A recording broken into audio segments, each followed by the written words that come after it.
Nganga, Kihingo, and Geshosho youth centers in Kiambu constituency. 2. Reasons for the failure by Telecom Kenya to install internet services despite receipt of payments from the Kiambu constituency NGTF office on 14th June 2022. 3. The steps being taken by the Ministry of Information, Communication and Digital Economy to ensure that the internet services are installed and operationalized without further delay, including the expected timeline for completion. And 4. Plans being implemented to monitor and ensure timely implementation of digital infrastructure projects across the country. I thank you, Honorable Speaker. And Honorable Speaker, this is the second time I'm reading this statement, and I've not heard anything from the chair of the IC of ICT.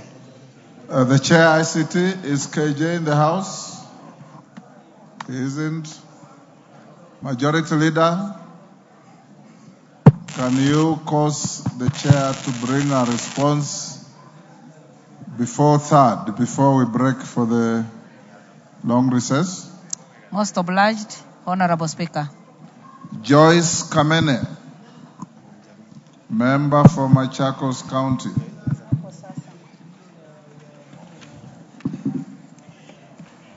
Thank you, Honorable Speaker.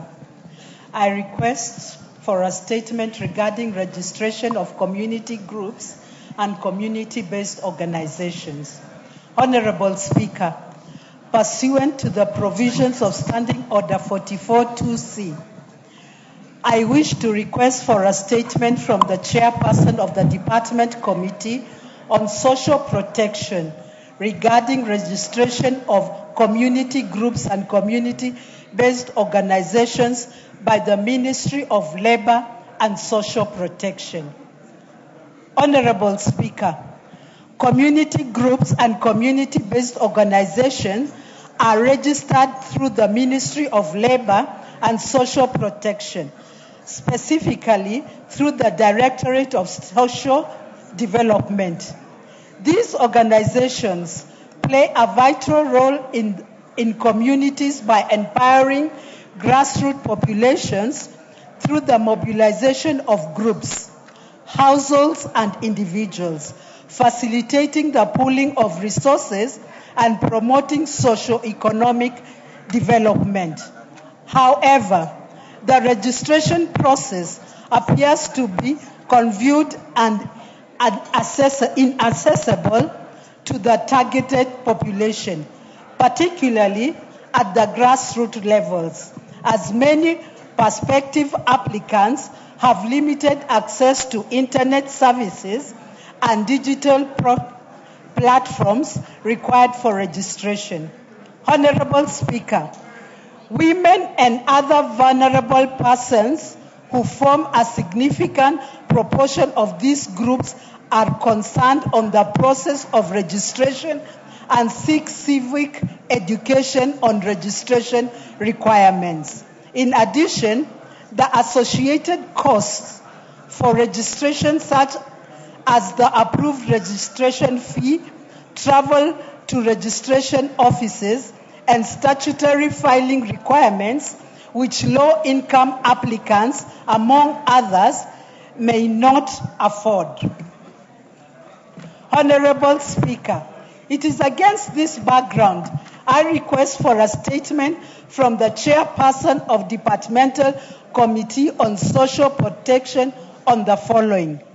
Steps being taken by the Ministry of Labor and Social Protection to ensure implementation of a user-friendly platform to streamline the registration process for community-based organizations.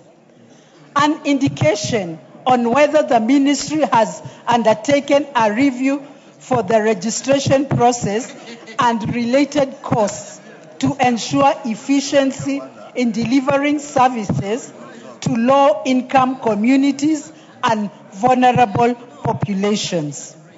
And number 3, measures put in place to ensure capacity building and support for vulnerable groups to ensure formal recognition of their groups without penalties for non-compliances. Thank you, Honorable Speaker. Thank you, Honorable Kamene. Chair Social Protection. Is that Alice? Yes, Hillary, you are a member of that committee? Give Hillary the mic. When can you bring a response? I think next week, Mr. Speaker. Next week? Yes. Thursday next week? Yes, sir. Excellent. David Mboni, member for Kitui Rural. Thank you, Honorable Speaker. Honorable Speaker, pursuant to the provision of Standing Order 44-2C, I wish to request for a statement from the chairperson of Departmental Committee on Administration and Internal Security regarding the status of investigation into the death of one Mr. Joseph Mungao Elu. Honorable Speaker, on 15 February 2026, a tragic incident occurred within Nairobi City County, leading to the death of Mr. Joseph Mungao Elu, order of ID number 38XX87, an electrician at the National Police College, Air Campus. According to the initial report made by the college and duty, the deceased allegedly began experiencing hallucinations while on duty and was subsequently attended to at the college health center by the college counselor. It was further reported that thereafter the deceased proceeded to a friend's residence where he alleged inflicted upon himself a fatal throat injury using a kitchen knife. He was rushed to Nairobi West Hospital for emergency medical attention, but unfortunately succumbed to his injuries while undergoing treatment. Officers from the Directorate of Criminal Investigation processed the scene and the matter was reported as Embakasi Police Station, Feed OB number 2/2/2026. The body of the deceased was later moved to Chiromo mortuary pending autopsy. However, the family of the deceased is yet to be provided with the status of investigation and action taken to determine whether there was foul play in his death. It also remains unclear whether Mr. Mungao's death is attributable to suicide or a murder case. Honorable Speaker, it is against this background that I request for a statement for the chairperson of Departmental Committee on Administration and Internal Security on the following. Roman 1, a report on the status of investigation into the death of Mr. Joseph Mungao Elu, including the findings from the examination of the scene of the incident, forensic analysis, and any witness statement recorded. 2, a report on the findings of post-mortem examination, including whether investigations have been conclusively ruled out the possibility of foul play and the basis of such a determination. And 3, an explanation on the circumstances under which the deceased person was allowed to leave the health center facility despite his reported mental state and whether adequate precautions, supervision, and medical interventions were undertaken to safeguard him from the risk of self-harm. I thank you, Honorable Speaker. Thank you, Honorable Boni. Chair Administration and Internal Security, Tongoyo. Response in 2 weeks, thank you. Benjamin Kadhiru, Embakasi Central.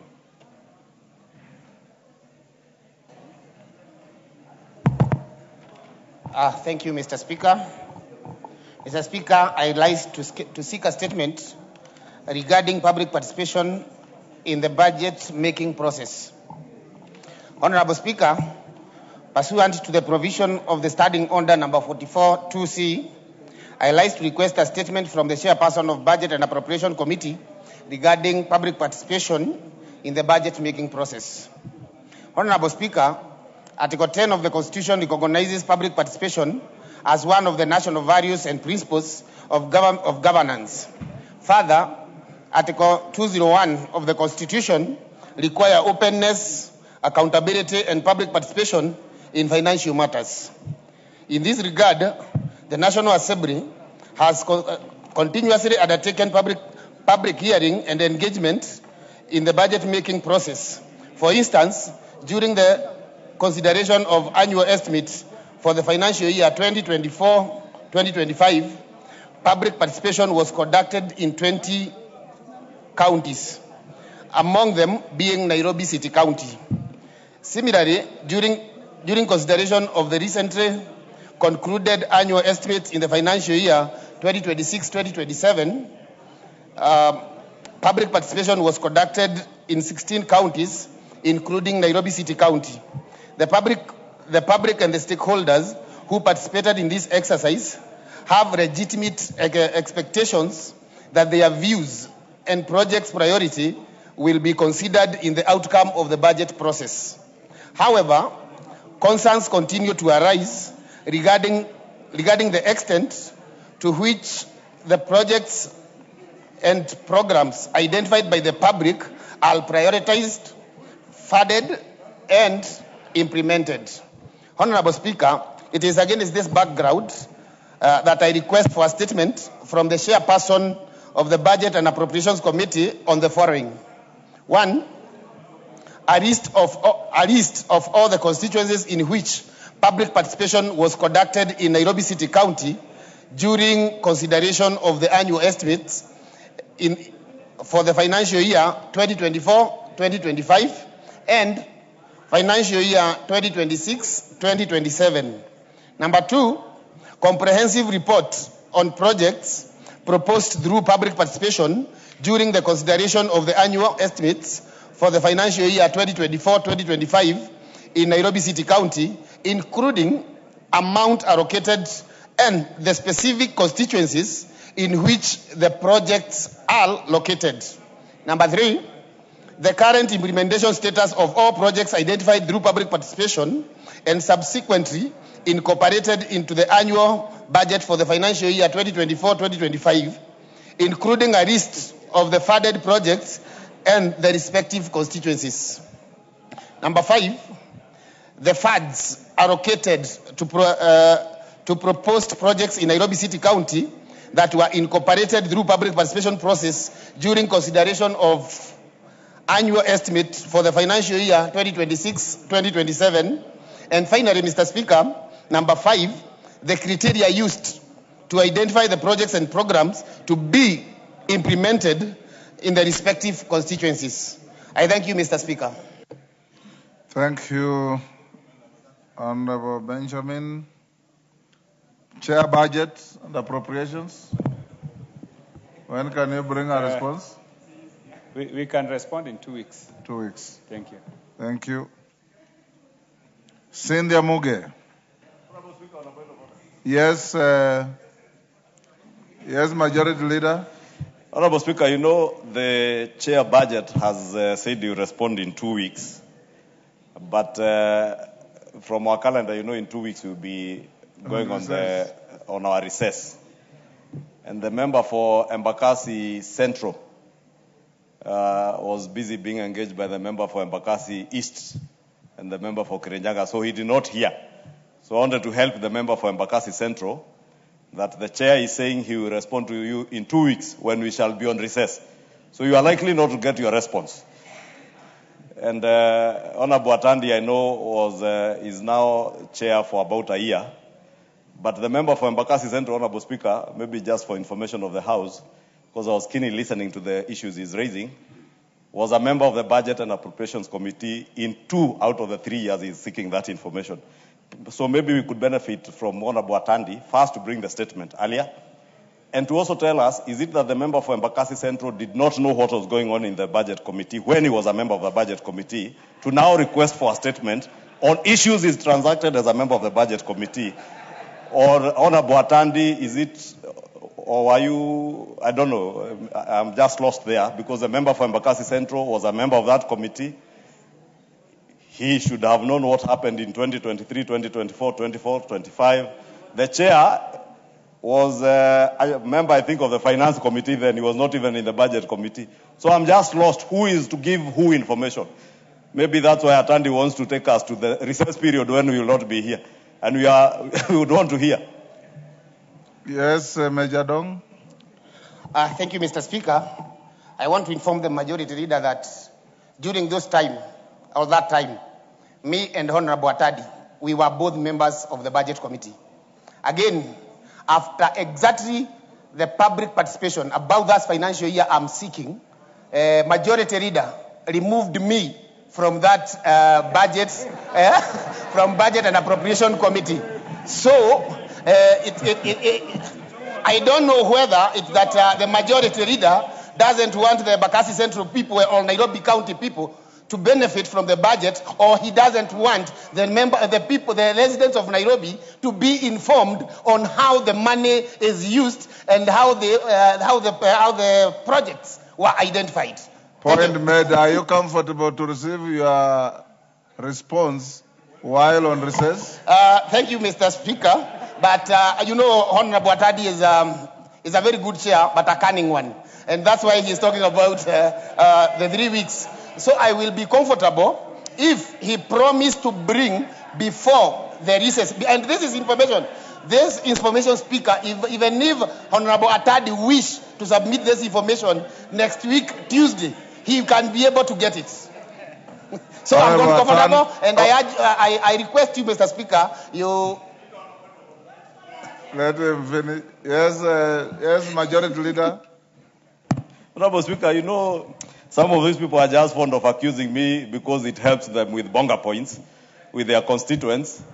But the member for Embakasi Central, my good friend, who I knew when he was a businessman selling mitumba in Gikomba, and my dear wife used to finance Major Dong, and he knows, when she was working at the bank. So we know each other very well. Honorable Speaker, Major Dong, I'm saying that so that people may know we are all friends here. When I had my first baby, who is graduating this weekend, when we had our first baby, thank you, Honorable Cynthia Muge corrects me, it's not when we had our first baby, Major Dong, as a businessman from Gikomba then, came to visit us at home and congratulate us, me and my wife. Therefore, that's why Honorable Speaker was helping him. But he's misleading the House in his attempt to get bonga points that I removed him from the Budget and Appropriations Committee. And he knows in our standing orders, the only person who can de-whip him or even move him from one committee to the other is the whip, the Honorable Silvanus Osoro. That is a whip. All I do, Honorable Chair, is like you. I preside over the Selections Committee as the chair of the committee. But I base my presiding over of that committee, whoever is to be moved from what committee to what committee, comes from your whips. Therefore, Honorable Major Dong, my friend, I cannot have the powers to remove you from a committee. I only sought you to clarify to the House, now that you are no longer in the committee, when you are a member of the committee, 2022, 2023, 2023, 2024, 2024, 2025, is it that you never knew what was going on in your committee where you sat?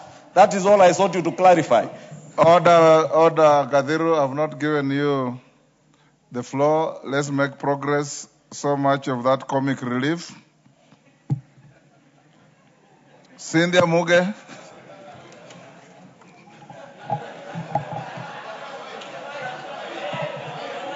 Order. Thank you, Honorable Speaker. And please protect me. Order, Wandeto, what is it? Pardon? Interest. Order. Order, Wandeto. You are misconducting yourself. Take your seat, Kadiru. Order, Kadiru. Order. All that has been said about you is in very good light. There's nothing wrong with being a trader. in Mitumba or anything else. There is nothing wrong in visiting a friend who has had a child. It happens to all of us. Cynthia Muge. Thank you, Honorable Speaker. Honorable Speaker, pursuant to provisions of Standing Order number 44C, I wish to request for a statement from the Chairperson of Departmental Committee on Housing, Urban Planning and Public Works regarding the delay in implementation and operationalization of economic stimulus programs, that is ESPs, in Nandi County. Honorable Speaker, the national government, through various development programs, including the ESP and related urban renewal and infrastructure initiatives, has invested significant public resources in the construction of modern markets across the country. These markets were intended to enhance local trade, to improve sanitation and trading conditions, to promote small and micro enterprises, and stimulate local economic growth within the counties, which includes Nandi County. However, Honorable Speaker, there is growing concern that despite substantial budgetary allocations and prolonged construction periods, a number of these markets remain incomplete or fully completed, but neither operational and underutilized. In several instances, Mr. Speaker, structures appear substantially complete on site, yet they remain closed to traders due to pending commissioning, incomplete ancillary works, or unresolved administrative processes. Honorable Speaker, this has continued to confine traders in informal and unsafe environments, thereby undermining the intended objectives of the projects and denying residents, especially those of Nandi County, the anticipated socio-economic benefits. Honorable Speaker, it is because of this that I request for a statement from the Chairperson of the Departmental Committee on Housing, Urban Planning and Public Works on the following issues. One, Honorable Speaker, a report providing a market-by-market breakdown of the current percentage completion levels and the original versus revised completion timelines for the following projects, Honorable Speaker. The Kobujoi Market, Kaiboi Market, Chepsonoi Market, Mosoriot Market, Kaptumo Market, Nandi Hills Market, Maraba Market, and Kapsabet Modern Market, Honorable Speaker. Number two, Honorable Speaker, the details on amounts certified to date and the outstanding balances that are owed to contractors under the interim payment certificates for each of these markets. Noting, Honorable Speaker, whether these pending payments have caused contractors to hold on to sites. And lastly, Honorable Speaker, the actions taken to address specific administrative, technical, or intergovernmental bottlenecks that are delaying the formal commissioning of seemingly complete structures. For example, the Kobujoi Market, the Mosoriot Market, and the Kaiboi ESP Market. Honorable Speaker, these remain locked while local traders continue to operate in unfavorable outdoor environments. Thank you, Honorable Speaker. Thank you, Chair Housing. When can you bring a response? Thank you, Honorable Speaker. I'll bring the report first week after recess. Thank you. First week after. Yes, Maklap, what is it? On the same issue? Mr. Speaker, I want to rewrite on this matter. Yes. Mr. Speaker, it is not only Nandi that has delays in projects of economic stimulus for markets, affordable housing, and institutional housing in this country, Mr. Speaker. Mr. Speaker, even in Baringo, most of the projects are either stalled or they are perpetually on procurement. Mr. Speaker, how can a project be on procurement process for more than 8 months? Mr. Speaker, and the PS is nowhere to be seen on this particular matter. He's always absent or traveled out of the country. So, Speaker, I wish that this report includes other projects across Kenya of economic stimulus markets and affordable housing that are delayed, so that we can get a comprehensive report of the status of these particular projects in some parts of this country, including Baringo North, Mr. Speaker, Kabartonjo Market, Barwesa Market, affordable housing in all those institutions, Mr. Speaker. So it is a comprehensive report for all of us, Mr. Speaker, that projects have been delayed. Thank you. I can see a lot of interest on this. Chairman of Housing, what you probably can do, if you don't find adequate information, the first week after recess, I'll call the housing minister to Akamkunji. Then you can interrogate the minister so that we can be able to make progress on the business of this afternoon. Thank you. When you call, we cannot call a PS to Akamkunji. You can call the PS to your committee. Thank you. Only ministers are allowed to come to our Kamkunji here. Well noted, Honorable Speaker. And communicate majority leader that the minister comes accompanied by her PS. We'll do that first week. Ngalechev is on this. I've closed that.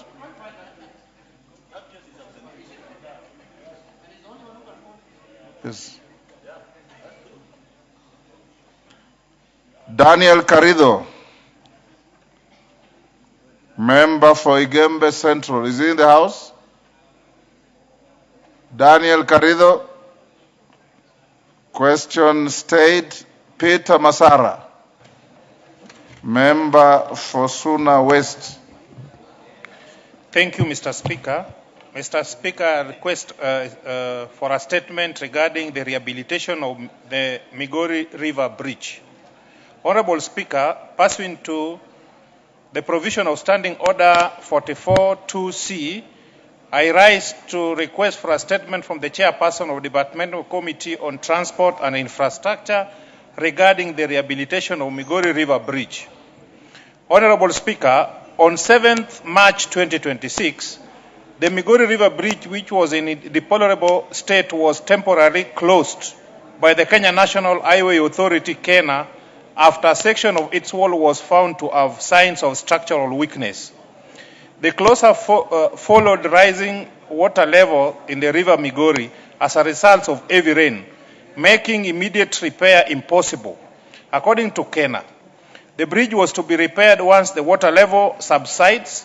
However, the authority is yet to commence the rehabilitation works to date. The bridge connects Suna West and Suna East constituencies, making it a critical link for movement of people, goods, and services between the two constituencies. The delay in rehabilitating the bridge continued to inconvenience residents, motorists, and traders. It also poses a safety risk to members of the public who have resulted to dangerous option to cross from one end to the other. Honorable Speaker, it is against this background that I request for a statement from the Chairperson of the Departmental Committee on Transport Infrastructure on the following. 1. The reason for the delay by the Kenya National Highway Authority in commencing the rehabilitation works on the Migori River Bridge, despite the lowering of water levels. 2. The timelines within which the government intends to commence the complete the rehabilitation work of the bridge. And finally, the measures put in place to ensure that the safety of motorists, pedestrians, and other road users pending completion of the rehabilitation work. Thank you, Mr. Speaker.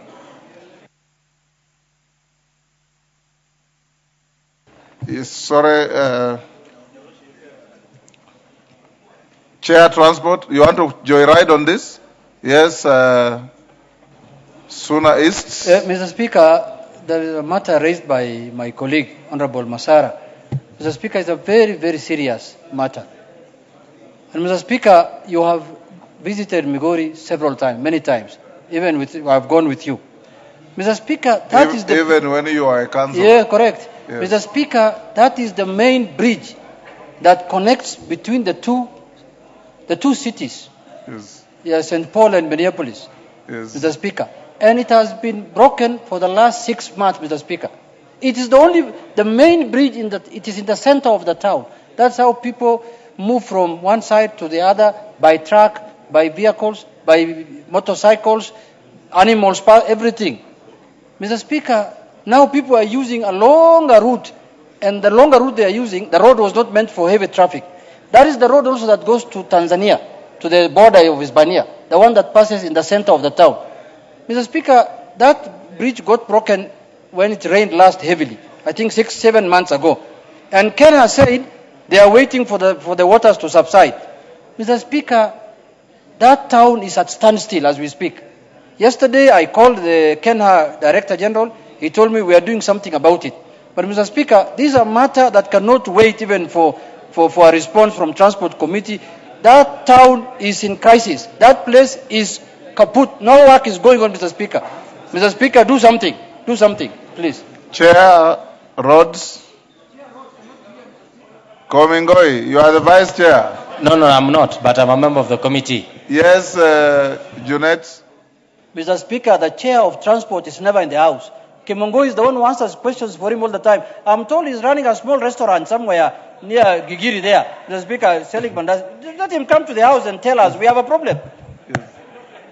Komingoi. Yeah, while that may be a preserve of private business, Honorable Speaker, I think we may endeavor to provide the information to the member and also the minority leader next week.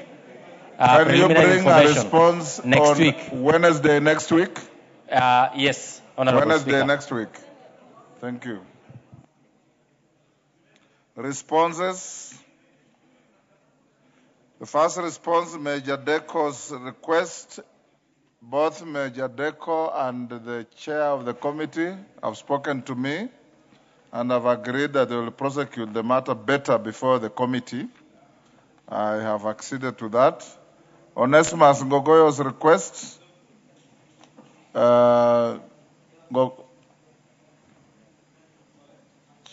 Chairman? I was just confirming that my colleague had agreed to what you did direct. Honorable Speaker, on response to the statement being sought by Honorable Onesimus Ngogoyo regarding the murder of Reverend Julius Ndumia Ngari, I want to respond as follows. On the 4th of May, Mr. Godwin Kimani, the chief of Githiori location, Bahati Sub-County, reported to the Githiori police station via bin number 6 of the April this year that a clergyman had been vitally attacked at his residence within the PCA, Tabgudha Parish Headquarter compound. He further reported that a night security guard was found at the same scene alive, but with his hands tied behind his back, using makeshift ropes and having sustained severe injury to the back of his head. The police officers proceeded to the scene and was processed, and the body of the deceased clergy, Reverend Julius Ndumia, bore visible physical injuries and was moved to the Umash Funeral Home, Nakuru, for preservation and the postmortem examination. The security guard was not found at the scene as he has been rushed to Nakuru Teaching and Referral Hospital. Investigators recorded statement from person of interest and reviewed CCTV footage which established that the deceased was attacked by unknown assailants and robbed of cash, his mobile phone and other valuable whose values is yet to be established. The night guard was also assaulted and robbed of his mobile phone. The CCTV was recovered by the imaging and acoustic units from the DCI headquarters for extraction of the CCTV footage and further forensic analysis. On the May 6th, a postmortem examination was conducted by the government pathologist and in the presence of police officers and a close family member. And upon examination, the following observations were made. The hand had been tied at the back by the use of the mix of rope and wrist, and one leg had the same rope at the ankle. Severe injuries at the occipital region and the forehead, which has broken skull, and the hydroid bones had been broken too. He opined that the deceased died due to asphyxia, secondary to manual strangulation and injury at the occipital leading to intracranial pressure and severe blood loss. Further specimens for the DNA and toxicology were collected and submitted to the government chemist. On the progress made, investigation led to the arrest of two suspects, Beryl Nafula Otenyo and the Felix Odinga Okumu, on the 8th May this year. Investigators recovered a Samsung Galaxy A16 mobile phone belonging to the deceased from the duo. The suspects were also found in possession of the SIM cards registered in the name of the deceased, together with his FAIBA SIM card. On the 11th May, The two suspects were arraigned before Nakuru Law Court under miscellaneous application number 514 of 2026 for custodial orders. The suspects were detained at Menengai Police Station pending completion of the investigation. Police completed the investigation and forwarded the file to the office of the DPP, Nakuru, for perusal and advice, with a recommendation that the two suspects be charged with robbery with violence and handling stolen property. On the 3rd June, the suspects were arraigned before the Nakuru Law Court, where they were charged with the offences. They pleaded not guilty and were remanded at Nakuru G prison. The investigation team is still pursuing further leads aimed at arrest of more suspects in connection with attacks. Maybe that is... Thank you, Ngogoyo. You listen to that. Yeah, thank you, Mr. Speaker. I want to thank the chair for providing this answer as he had promised and you had directed. I just have two issues to pick about the progress because the case is in court. I would not want to belabor on it. But, Mr. Speaker, on the last part, which the CS has signed, I find it to be very offensive. Mr. Speaker, I asked what support the family is going to be given now that this situation robbed 3 children of their father. 2 of them were in university. 1 of them was a primary school going child.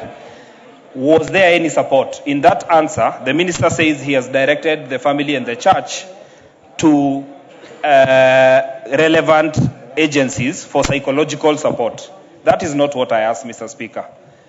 I had asked what support, because the widow was not working. She needed support, and the children were robbed off of a father who was their provider. So I asked, is there any support that the government, either yes or no? But when he says that he wants to give psychological support, I find that to be a bit offensive, while it is signed by the minister himself. And Mr. Speaker, because of the sensitivity of this matter, I would just ask that I will ask this question again on the progress, because it is good that the answer has come, but on the last part, it has not been answered. Ngogoyo, I thought you would have done better to ask the chair why the facts he has told the House disclose an offense of murder, but these people are being charged with robbery with violence. I thought you were going to ask that, or you are not following properly. No, Mr. Speaker, you had the advice I was given is that when the matter is in court, I do not go on the details, but I asked... You don't discuss the merits of the case. Okay, so I want to understand, Chair, on the charges. Why did the prosecutor prefer to charge with robbery other than murder? Because the deceased was murdered, and that is what was recorded even in the OB. So why did that happen?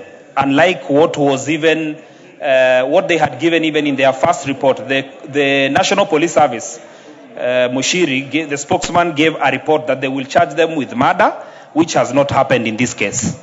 Yes, Ngogoyo. Sorry, Tongoyo. Hold on. Yes.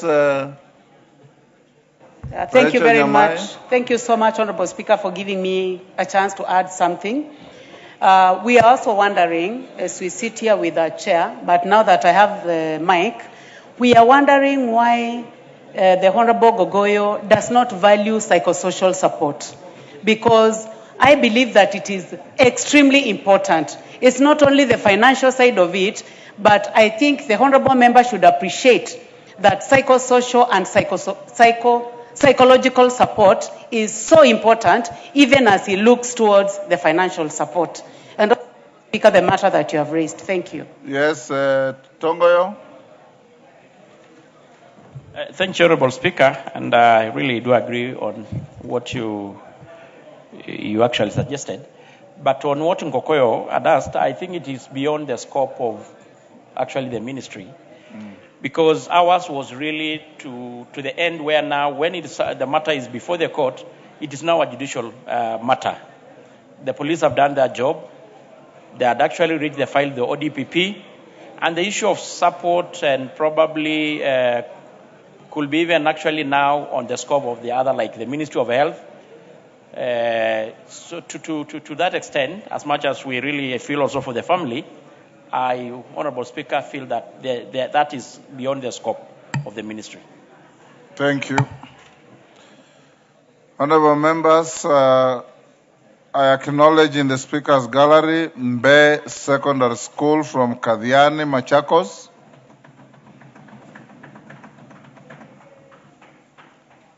Wami Academy from Starehe, Nairobi. In the public gallery, Lamad Primary School from Juja, Kiambu. And Kajiado Township School, I believe, from Kajiado Central, Kajiado.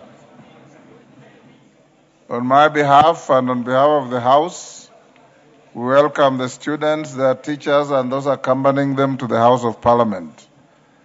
Honorable members, we are done with the statements. We have the majority leader's statement of every Thursday. Yes, Ngogoyo? Sorry, Tongoyo? Yeah, people keep confusing. Honorable Speaker. Yes, Tongoyo. I don't know whether it was not appearing in the order paper. I have also a statement regarding the GBV being sought, gender-based violence. It is not on my list. Okay. You'll do that on Tuesday. Galechei? Thank you, Mr. Speaker. No, the one of Zamzam. Zamzam is not here. It's on the original order paper. We can do that on Tuesday. Yes, Honorable Galechei? Thank you, Mr. Speaker. I had a question which was supposed to be responded to last week on Wednesday by the Committee of Defense and Foreign Relations. And on Tuesday, Mr. Speaker, you requested that it was to be responded yesterday. Yesterday, the chair didn't have a proper answer, and he promised this House that he was leaving this place and go to the Ministry of Foreign Affairs to be able to give us the answer today. It is in that case, Mr. Speaker, that I rise to request if he can give me the response. Chairman, Thank you. Do you have a... Thank you, Honorable Speaker. Indeed, I had promised yesterday that I was going to give the response by yesterday afternoon, which again was supposed to have been today. But I have a report here, I have a response rather here that for Honorable Ngeleche, unfortunately, is not been signed. And as such, it is not admissible. So I will want to request Honorable Ngeleche to allow me to give a response on Tuesday, if that is okay with her. Nonetheless, as I do that, I did also indicate that it's such a shame that, we are not able to respond to members sometimes on time just because of a signature. The Ministry of Foreign Affairs, the CS, the PS, and indeed the PS of State Department of Diaspora, all of them have been out of the country, and I have been unable to trace them for them to be able to sign the response for Honorable Ngeleche's question. So as we do that, I think it is imperative that I also mention that the Ministry of Foreign Affairs should have systems, and actually the State Department of Diaspora should have mechanisms and systems that allow members' responses to be given on time, even when they're away. So I think that is important. We can use digital signatures because I'm told Honorable PCS Musalia Mudavadi is here to sign, but I think it is better that to use sometimes digital signatures, Honorable Speaker. Thank you very much. So can you do that on Tuesday? I promise. I'll have it on Tuesday.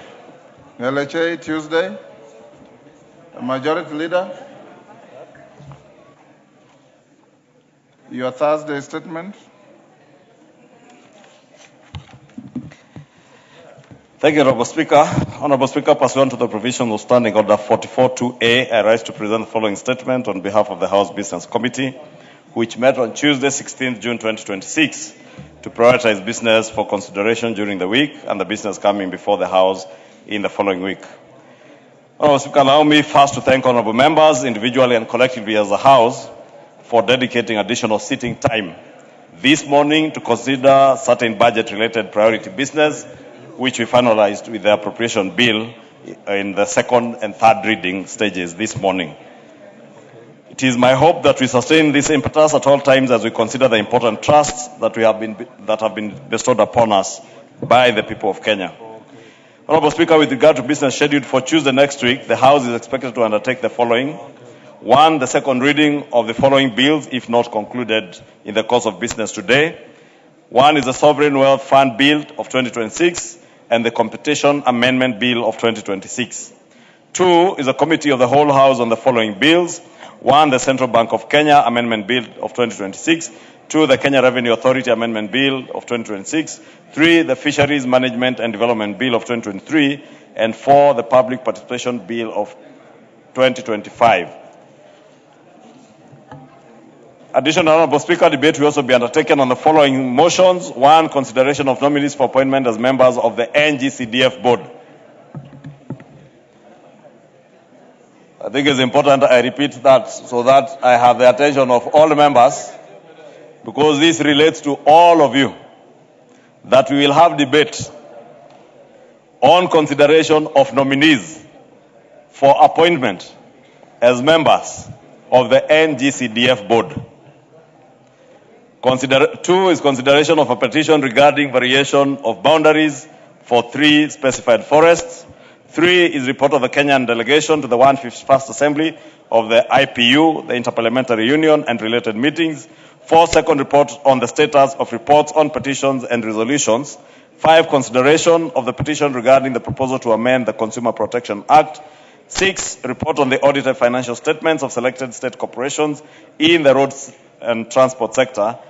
And 8, report on the audited financial statements for 6 state corporations. In conclusion, Honorable Speaker, the House Business Committee shall reconvene again on Tuesday, 23rd June 2026 to schedule business for the rest of the week. I now wish to lay this statement on the table of the House. Thank you.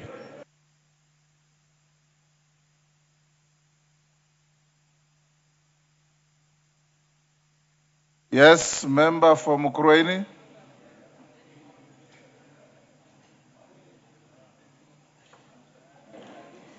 Thank you, Speaker. I would like also to put it on record that I have 2 statements that have not been responded so far. I have a request that, Speaker, you approved on 17th of February 2026 on request for a statement regarding non-grading of Kenya Sign Language for non-deaf students in the 2025 Kenya Certificate of Secondary Education examinations. Honorable Speaker, the Chair of Education had given 2 weeks, and this has not been forthcoming so far. So, Honorable Speaker, I would request that he gives us the date when he can be able to give us a response. Honorable Speaker, I also have request for a statement regarding the delayed construction of Gaikundo Kaheti Nyagwathi Wakulima Dairy Road in Mukurweini constituency. Honorable Speaker, you had approved this statement on 26th February 2026. And the response has also not been forthcoming. Lastly, Honorable Speaker, I will also want to join on the issue of the markets, as has been raised here. You wanted to bring to my attention the fact that your 2 statements have not been responded to. The issue of markets, I already gave direction, and you heard me very clearly. Didn't you, Honorable Member? I said I'll call you the minister and his PS, you will interrogate them here. And we have long passed that. So, Chair Rhodes, when do you respond to Honorable Member for Mukurweini's request on roads? Honorable Speaker, can you give me an hour to find out whether the report is ready so that we can converse with the Honorable Member? Why an hour? Because I just wanted to confirm with the clerk. If you want that little time, bring a response on Tuesday afternoon. Thank you. Education. The next one was education. The next one was education, right?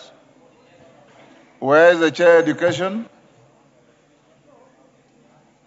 Majority Leader, you can inform the chair education to bring a response to the honorable member on Tuesday afternoon. Next, yes, member for Bumula. Honorable Speaker, 8 months ago, I raised a question directed to Departmental Committee, Defense, Foreign Affairs, regarding the military recruitment in my constituency. The chairman failed to give an answer. You ordered that he provides the answer. To date, Honorable Speaker, I have not received the answer. This is Nelson. Nelson, you recall that? Sorry, I don't recall. I remember the request. I don't think was it 8 months? Just furnish the clerk with a copy of your request. Then Nelson, you can bring a response next week. Yes, Carole Omondi. Jerry, you have no business carrying out both your hands. I can see you. That's out of order. Honorable Speaker, thank you for the opportunity. I've asked a question here on 2 different occasions regarding the leasing of the sugar mills. The leasing of? The sugar mills. Yes. Nzoia, Miwani, Sony, and the CS responsible for National Treasury has not come to the House to furnish us with answers to those questions. And the farmers are really suffering. So I would like to get some confirmation from Majority Leader when this will happen. We'll revisit it next week. Thank you. Yes, Jerry. Thank you, Honorable Speaker. I requested for a statement on 2nd March regarding defilement of minors at Kerugoya School for the Deaf. To date, the Education Committee has not given that response, despite saying they only required 2 weeks. Thank you, Honorable Speaker. Education, any member of Education? Majority Leader, tell Honorable Meli next week to bring a response. Kiamba? Honorable Kiamba? Honorable Speaker, I requested a statement from the Housing Committee on 13th March, brought 5 orders in the House, and have never been answered. Gone to the table office, and I was told I would never be answered. Thank you. Who told you that? I was told. Who told you? By those concerned. Honorable Kiamba, you are an honorable member. Thank you, Honorable Speaker. I have written 5 orders, and eventually I even went to the table office, and I was told they have tried to talk to the PS, and I was told I will never be answered. I don't know, but it was reported from table office. Thank you. I don't believe you, but write to the Speaker, he will cause them to answer you. I do not believe what you are saying, though. Wandeto? I think, Mr. Speaker, this thing of statements not being responded to within the time frames for which those responsible have committed is becoming common. I also have a number of things that I've been following up with agriculture, with interior, and it's the same. So maybe, Mr. Speaker, if there was a way your office or the clerk's office could be tabulating these statements, and then there's some sort of enforcement on your end, because sometimes we find ourselves having to chase unnecessarily. Just for your guidance. So that we make progress, honorable members, all members with unresponded to statements that are long overdue, record at the table office. They'll compile the list, bring to my office, and I'll ensure that they all get responded to before we recess. So just record them at the table office. Then Kirui, Tiambati is here. You are responsible for compiling that list, Tiambati, to bring to my office. Next order. Order number 8, the Pest Control Products Bill, National Assembly Bill number 48 of 2025, first reading. A bill for an act of parliament to regulate the importation, exportation, manufacture, acquisition, distribution, advertising, use and disposal of products used for the control of pest and organic function of plants, to establish and provide for the powers and functions of the Pest Control Products Authority and for connected purposes. Next. Order number 9, motion. 8, reports of the audited financial statements of 6 state corporations. Honorable Wangwe, have been requested by the majority leader and have acceded that I reorganize the order paper so that we go to order number 10, Committee of the Whole, then come back to your motion.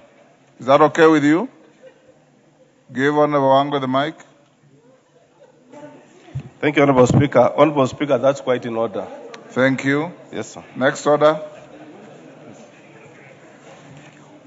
Order number 10, Committee of the Whole House. Honorable members, remain seated. Remain seated. Sergeant, go back. Members on their feet, take your seats. Honorable members, before you go into Committee of the Whole, on the Finance Bill and the Appropriations Bill, I have the following short communication. Honorable members, before the House proceeds to the next order, which is consideration of the Finance Bill, National Assembly Bill number 26 of 2024 in the Committee of the Whole House, I wish to provide guidance with respect to the consideration of the amendments proposed to the bill by individual members. As you will observe in the supplementary order paper, besides the amendments from the Departmental Committee on Finance and National Planning, there are additional amendments from individual members, including from the Deputy Leader of the Minority Party and the Member for Kadhiani, the Honorable Robert Mbui, CBS MP, the Deputy Minority Party Whip and Member for Embakasi West, the Honorable Mark Mwenje, CBS MP, and the Member for Yatta, the Honorable Robert Basil, MP. Honorable members, as you are aware, when considering any matter that has a financial implication on public funds, the House is bound by the provisions of Article 1142 of the Constitution. For clarity, Article 1142 of the Constitution provides that, and I quote, if, in the opinion of the Speaker, a motion makes provisions for a matter listed in the definition of a money bill, the Assembly may proceed only in accordance with the recommendation of the relevant committee of the Assembly after taking into account the views of the Cabinet Secretary responsible for finance. Additionally, honorable members, the provisions of Article 114 of the Constitution are further actualized in Section 39A of the Public Finance Management Act, Cap 412A, which states in part, and I quote, submission, consideration, and passing of finance bill. 4. Any recommendations made by the relevant committee of the National Assembly or resolution passed by the National Assembly on revenue matters shall, C, consider the impact of the proposed changes on the composition of the tax revenue with reference to direct and indirect taxes. D, consider domestic, regional, and international tax trends. E, consider the impact on development, investment, employment, and economic growth. F, take into account the recommendations of the Cabinet Secretary as provided under Article 114 of the Constitution. And G, take into account the taxation and other tariff arrangements and obligations that Kenya has ratified, including taxation and tariff arrangements under the East African Community Treaty. Honorable members, a money bill includes matters that contain provisions dealing with entirely taxation, the imposition of charges on a public fund, the appropriation, receipt, custody, investment, or issue of public money, and the raising and guaranteeing of any loan or its repayment. In this regard, the finance bill, being a bill dealing with inter alia taxation measures, is evidently a money bill. Therefore, its consideration by the House squarely falls within the confines of Article 114 of the Constitution, as well as other provisions relating to processing of legislation in the House.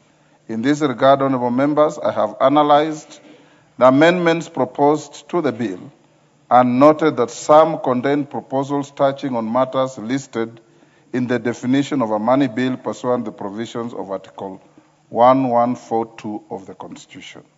Honourable members, in this regard, the proposed amendments that were submitted and for which a disclaimer and Article 114 of the Constitution has been made will only be proceeded with if there is consultation with the National Treasury through the Departmental Committee on Finance and National Planning. In absence of evidence that the amendments were processed in the manner contemplated in Article 1114 of the Constitution, the Speaker is left with no choice but to direct that the Committee of the whole House shall not consider any of the amendments or parts of amendments that have been published in the order paper with a disclaimer. For clarity, the amendments proposed by the Honourable Robert Mbui MP on Clause 3, 4, 18, 19, 22 and new Clause 21A are subject to the provisions of Article 114 of the Constitution. The same case will apply to the proposed amendments by the Honourable Mark Mwenje MP on Clauses 7, 17, 22 and 36A, and the proposed amendments 36A, 35, and the proposed amendments by the Honourable Robert Basil MP to Clauses 31A, 9 relating to new paragraph 163 and 55. Honourable members, the bill will therefore proceed without referring to the proposed amendments and will be considered as though the amendments have been withdrawn. The House is accordingly guided.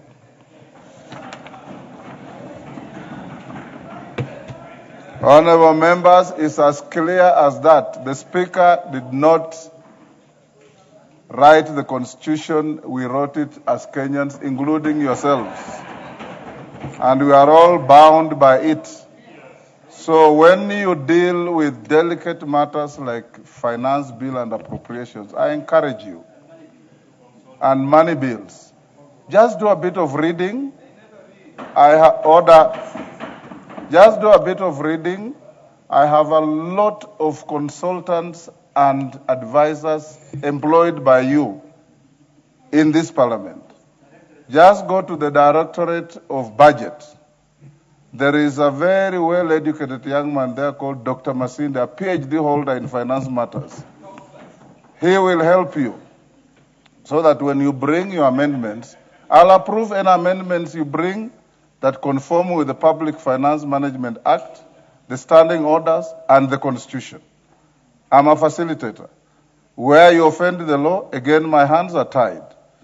And Robert Mbui, I even placed a call to you and told you this, so that it's not strange, because I saw you as the team leader, and that is the law. The law is not necessarily reasonable. The law is the law. And Shakespeare said, the law is an ass, but it is the law. Honourable members, will you be upstanding?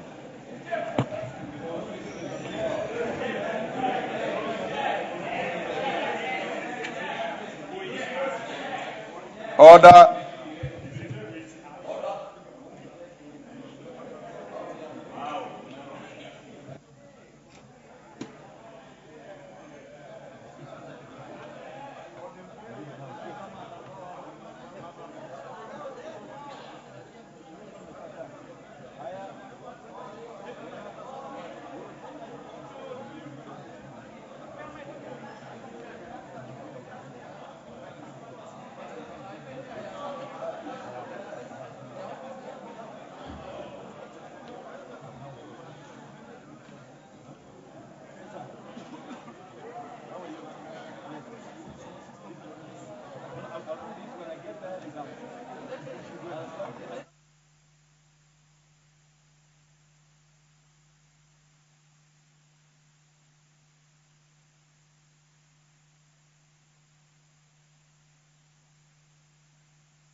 Order, honorable members, order. We are now in the committee of the whole house for the finance bill, National Assembly, bill number 26 of 2026. And just remind you that the speaker has given order. The speaker has given directions on how we proceed with this. And I hope the members who had amendments that are affected are properly guided. The chairperson of finance bill, I hope you are in your place. Your place to proceed with this. Honorable Mbui, what's out of order? Go ahead, Honorable Mbui. Thank you, Mr. Speaker, for this opportunity. Mr. Speaker, I want to agree with the Honorable Kaluma. Honorable Undo, take your seats. I want to agree with the Speaker that basically we have to respect the Constitution, especially Article 114 on money bills.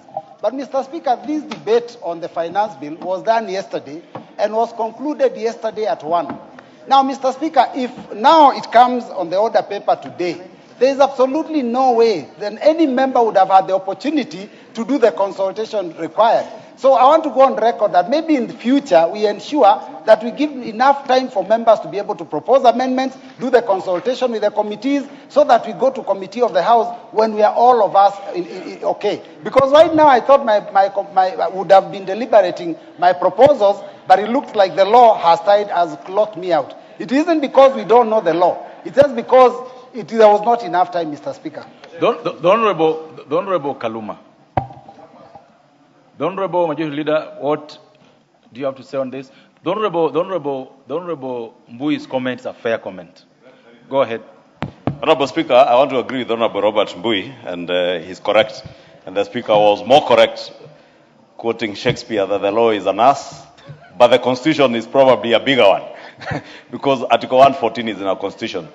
But we should also be honest with Kenyans, so that we don't make it look like it is either the Constitution or the law that is barring us from doing what we are doing. All that happened yesterday, and it's good that we set this on record and set the record straight, we debated the bill in second reading. The bill was not introduced yesterday. This bill was published, I want to get the correct date so that I don't misquote anything. The bill was published at the end of, Chair, you can tell me the Chair is the one who signed it. This bill came here in the House in April and was published on the 5th of May. The moment a bill is published and you read it, you are at liberty to start engaging with the National Treasury, and therefore we had 1 month and about 10 plus days to engage with the National Treasury, to engage with the committee on any amendment. And therefore nobody should feel that you have been in any way been stopped from proposing amendments, because the Constitution, the drafters of the Constitution, some of who still are in this House, were very clear on when they drafted this Constitution that there will be adequate time. That is why even in our standing orders, you can't publish a bill today and introduce it tomorrow. There's publication time that is there. Therefore, I sympathize with my brother, the Honorable Robert Mbui. Next time we will make sure that we remind you to engage with the National Treasury and the committee early enough. The Honorable Member for Tetu, member for the great people of Tetu, the Honorable Wandeto. You got a mic next to you. Go ahead. Mr. Speaker, I think I join my colleague Robert Bui. And there are two things here. Yesterday, Mr. Speaker, there were many people waiting on your list to contribute to this. But there was a sudden calling of the mover to reply. Indeed, when very many people would have wished to contribute and maybe make their voice known. Just like we say in this House, the majority may have their way, but at least allow the minority to have their say. The second one, Mr. Speaker, is that even some of us who wanted to propose amendments, I had some amendments I had drafted to the Tax Procedures Act to allow gradual implementation of this new monster called e-teams, which is hurting our small traders. And Mr. Speaker, I sent my memorandum to all possible offices. Honorable members. Honorable members. The Speaker has made a ruling. I just thought that because the Honorable Mbui was affected, I thought he should make a comment on it. Now, I'll not allow any other comment on this matter, apart from one that I'll hear from the leader of the minority, because the point you've raised the first time, the Honorable Wandeto, I was here yesterday. That is per se. It's water under the bridge. We cannot come and complain about what happened yesterday when nothing wrong went on yesterday. So I'll give the Honorable Junet order, and the Honorable Makali on matters that are new. If you talk about matters that have been passed on by the Speaker, I will cut you off. Go ahead, the Honorable Junet, go ahead. Mr. Speaker, I wanted to bring to your attention that we are in the committee of the whole House. Correct. We are not doing second reading, and we are not doing first reading, and there is no debate. More importantly, Mr. Speaker, I also want to bring to your attention that I agree with what members have raised, but Standing Order 95 remains in our standing orders. That any member can stand in his place anytime and ask for the mover to reply. And the Speaker puts that question on the floor of the House. If you don't want the debate to end, you defeat that question the Speaker has put on Standing Order 95. This is a house of tradition, and this is a house of procedure, Mr. Speaker.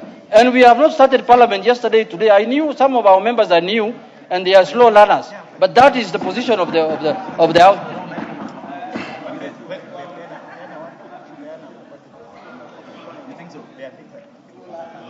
Makali Mulu. Yeah, thank you so much, Honorable Speaker. Honorable Speaker, I totally agree with the Speaker's ruling, and we are not questioning it. But it is important we also go on record with a number of issues relating to the procedure. Honorable Speaker, everybody in this House knows that amendments to a bill are only allowed at the third reading, which means there is no other level where you can do amendments. So, Honorable Speaker, what I would say, and this is for the future, because this is now water under the bridge. I think then what it means is basically that before we go for a third reading for any money-related bill, it would be important to create some time between so that members can go to the chairperson of the committee, and if there is need, consult Treasury, so that we don't lock members from making amendments, because there is no way you can amend a bill at second reading. And that one, you know, Honorable Speaker. Okay. If that was possible, Honorable Chairperson, Honorable Ndindi's comments would have gone to the bill. Correct. And I think it's better that we go on record. Thank you. Thank you, Honorable Chairperson. The Honorable Makali Mulu. What you said is right, but the Honorable Ichung'wah said something that is very important, because then we'll end up in confusion. You and I have been in this House now 13 years. We do bills, second reading in the morning, and do committee in the afternoon. What the Honorable Ichung'wah said, which every member must remember, is that as soon as a bill is published, prepare your amendments, file them with the table office. There is no timeline upon which you must file your amendments. So that in case something happens like what happened now, your amendments are in file. This is important. It's good to listen sometimes too. That if you do amendments early, then there will be no excuse to leave them out. That is very important. That there is no timeline upon which you must file your amendments. You can file them as soon as a bill is read the first time. We'll now proceed to the Committee of the Whole House of the bill concerned, the Finance Bill number 26 of 2026. Let's go ahead. Provisions relating to the Income Tax Act, Cap 470, Clause 2. Honourable members, I propose the question that Clause 2 be part of the bill. The Honourable Chair of the Finance Committee. Honourable Chair, I beg to move that Clause 2 be amended as per the order paper. Honourable Speaker, this particular amendment is seeking to clarify that when it comes to distribution of software, they do not constitute royalties in line with international best practice. Further, this amendment to the definition of withdrawals and winnings is seeking to correct clerical errors and to provide clarity on the definition. The amendment is to specifically exclude money transfer service, Honourable Speaker. Thank all members. I propose the question that clause 2 be amended as proposed by the chair of the Finance Committee. I now put the question, members, that clause 2 be amended as proposed by the chairman of the Finance Committee. Will as another opinion say aye? Aye. Will as another opinion say nay? The ayes have it. Members, I now put the question that clause 2 as amended be part of the bill. Will as another opinion say aye? Aye. Will as another opinion say nay? Ayes, of course, have it. Clause 3. Members, I propose the question that clause 3 be part of the bill. Chairman. Honorable Speaker, I beg to propose that clause 3 be amended as per the order paper. Honorable Speaker, this particular amendment is the one that is seeking to define what gratuity is. Please, Honorable Chair, please help me. I can't concentrate, please. So let me try again, Honorable Chair. I beg to move that that clause 3 be amended as per the order paper, Honorable Speaker. This amendment is seeking to clarify what gratuity is, Honorable Speaker. In addition, this particular amendment is providing incentives to the national carrier in order to boost our aviation sector, Honorable Speaker. As you're aware, Kenya Airways has faced some challenges from global competition, and therefore this Honorable House, through this amendment, is seeking to provide further incentives to Kenya Airways, which is defined now here as a national carrier, Honorable Speaker, so that they can be competitive around the aviation sector. All members, I propose the question that clause 3 be amended as proposed by the chair. I put the question that clause 3 be amended as proposed by the chair of Finance Committee. Will another opinion say aye? Aye. Will another opinion say nay? Ayes have it. Members, I now put the question that clause 3 as amended be part of the bill. Will another opinion say aye? Aye. Will another opinion say nay? Ayes have it. Clause 4.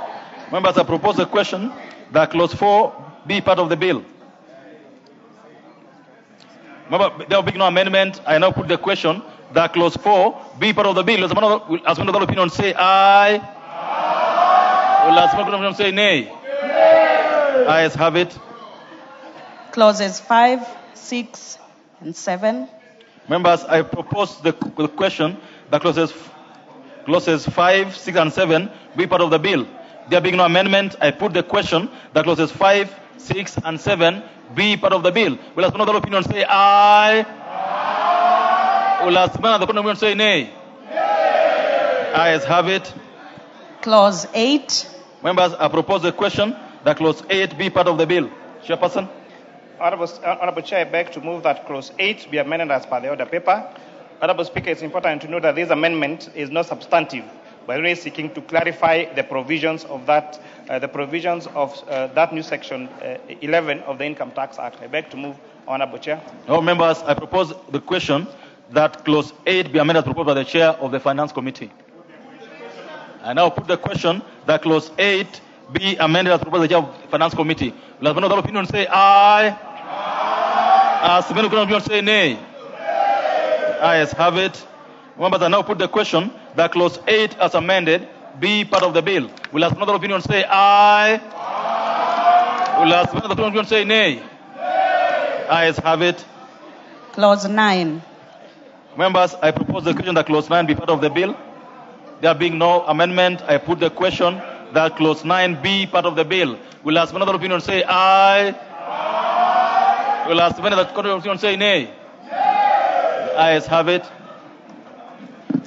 Clause 10. Members, I propose the question that clause 10 be part of the bill.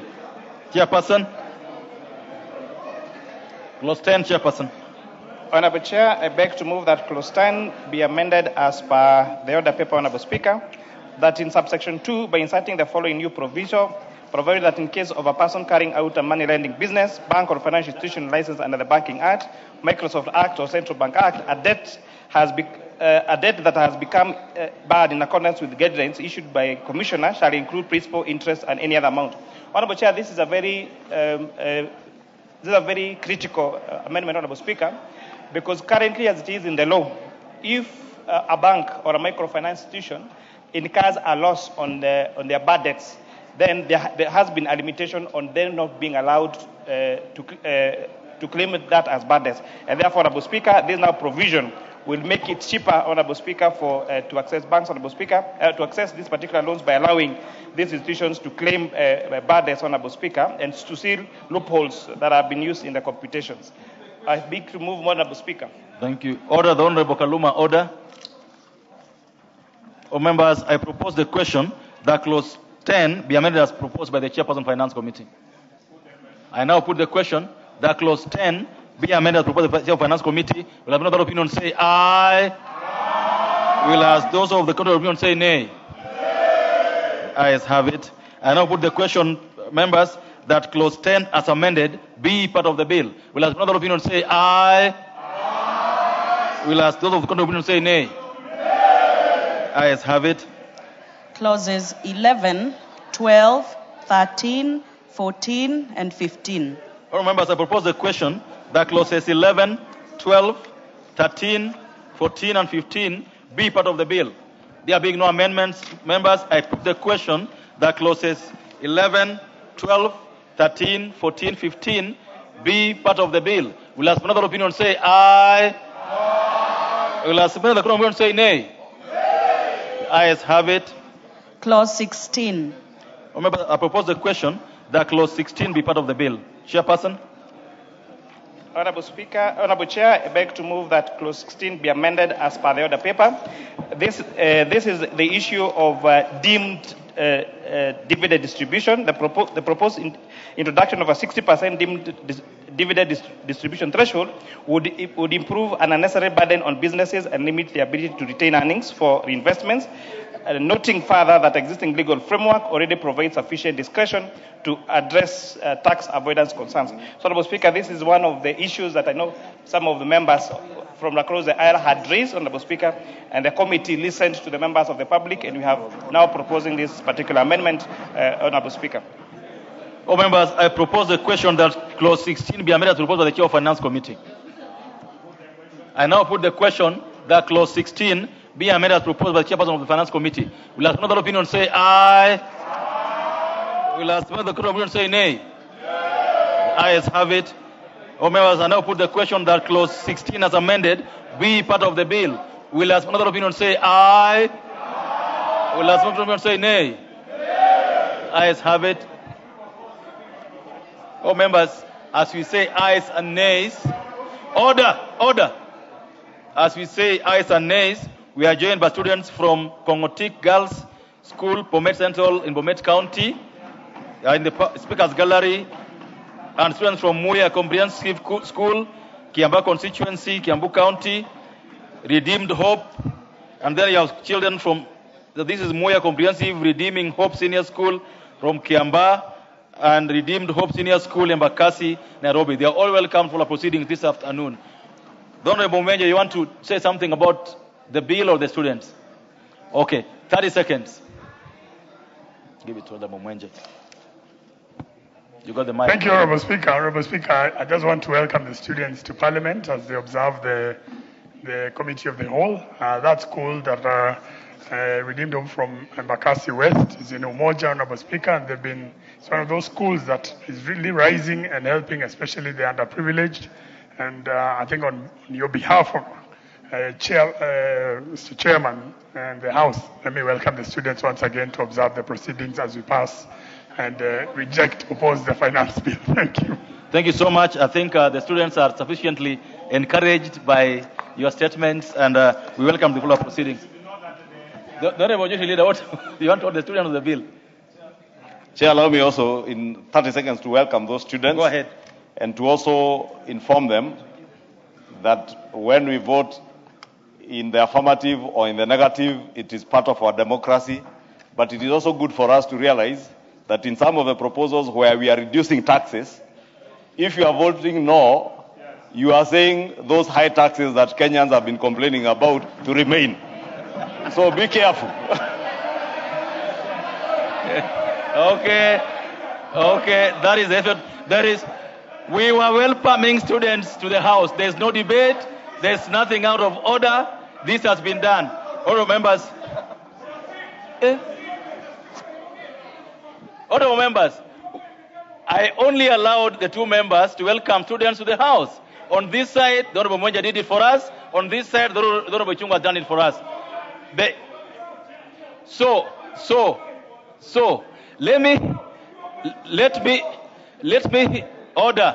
me hear from the Honorable Member for Embakasi. Is it east or south? South.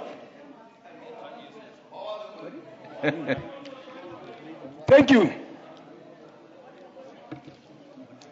Thank you, Mr. Speaker.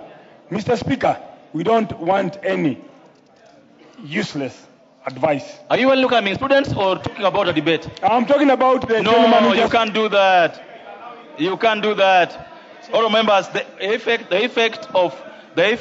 of our voting on clause 16 is that clause 16 is deleted from the Finance Bill 2026. Let's go ahead. Clause 17. The Honorable Mawade, did you use the word useless in your statement? Yes.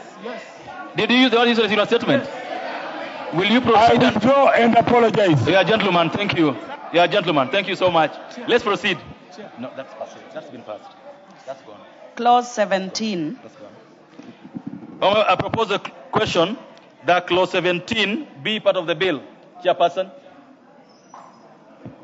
Honorable Chair, I beg to move that clause 17 be amended as per the order paper.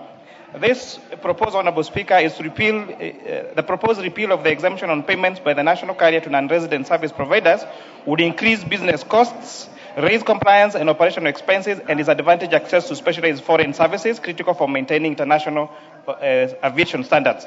Further, the amendment is seeking to provide clarity on payments made by a resident air transport operator designated by the government as a national carrier or a non-resident person, Honorable Speaker. What this means, Honorable Speaker, voting yes to this particular amendment would mean we are approving these measures to make our Kenya Airways very strategic and very competitive. And voting no on this amendment, Honorable Speaker, means disadvantaging Kenya Airways and giving our competitors, which are the other airlines, Honorable Speaker, a better opportunity, Honorable Speaker. Thank you. Oh, members, I now propose the order. I now propose the question that clause 17 be amended as proposed by the Chair of Finance Committee. The Honorable Biagon, what do you have to say on this? Mr. Speaker, sir, I wanted to put to ask for a point of order. No, you already have the mic. To know as to why you are denying me to say hello to my students. You must not, that's not your right, so you cannot claim it. It's not your right. Go ahead and do what you want to do. Thank you, Mr. Speaker. Thank you. I would like to take this opportunity also to welcome my students from Kongwati Girls from Bomet East, and I would like to tell them that you are most welcome to this August House, and this is a place where some of you might even land in the near future. And what do you say about this particular amendment? I support. Thank you. All members, I now put the honorable member for Nandi, please. Please go ahead. Honorable Speaker, the person who should have had the heaviest comment to make about this particular amendment that is very progressive was the Honorable Yegon, because he actually works with the airlines and he does a lot of business with it.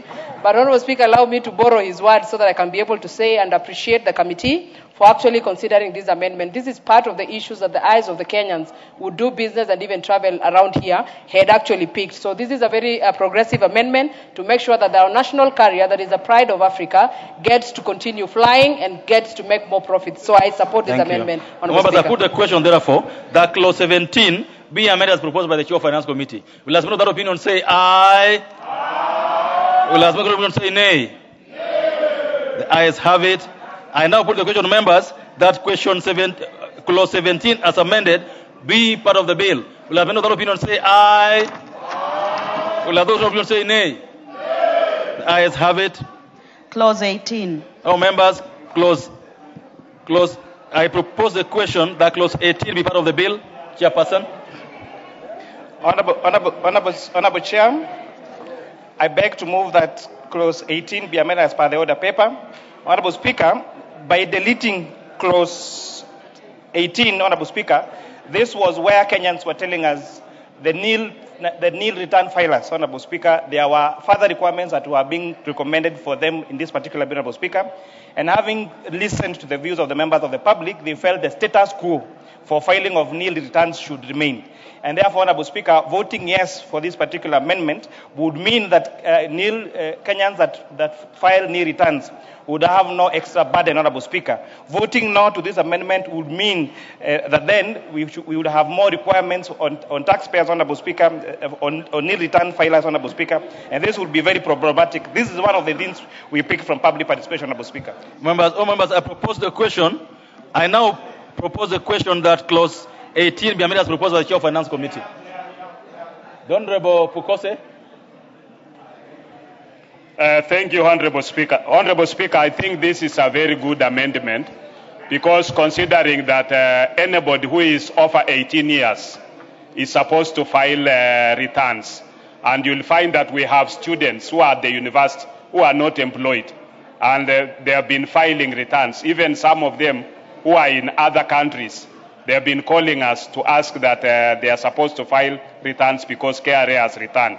Now, by deleting this, it means that those students can still file nil returns because they are not employed. Correct. And therefore, I know my colleagues have entered into rejection mode, but I think this is a good amendment that we should all of us support. Okay. With those few remarks, I support. The Honorable Majority Leader.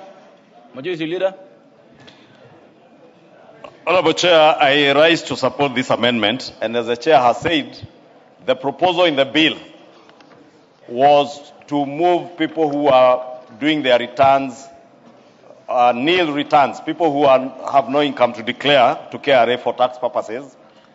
They would have been forced to report by the end of January, to file their returns by the end of January, 30 days after. What the Chair is doing, in conformity, again, for the interest of those who say that public participation bears no answers to the people of Kenya. The people of Kenya, during public participation, for those who cared to read the committee's report, the people of Kenya said they want the status quo. Even if you are filing nil return, you don't have to file in January. Therefore, by supporting this and voting yes, I am agreeing with the public.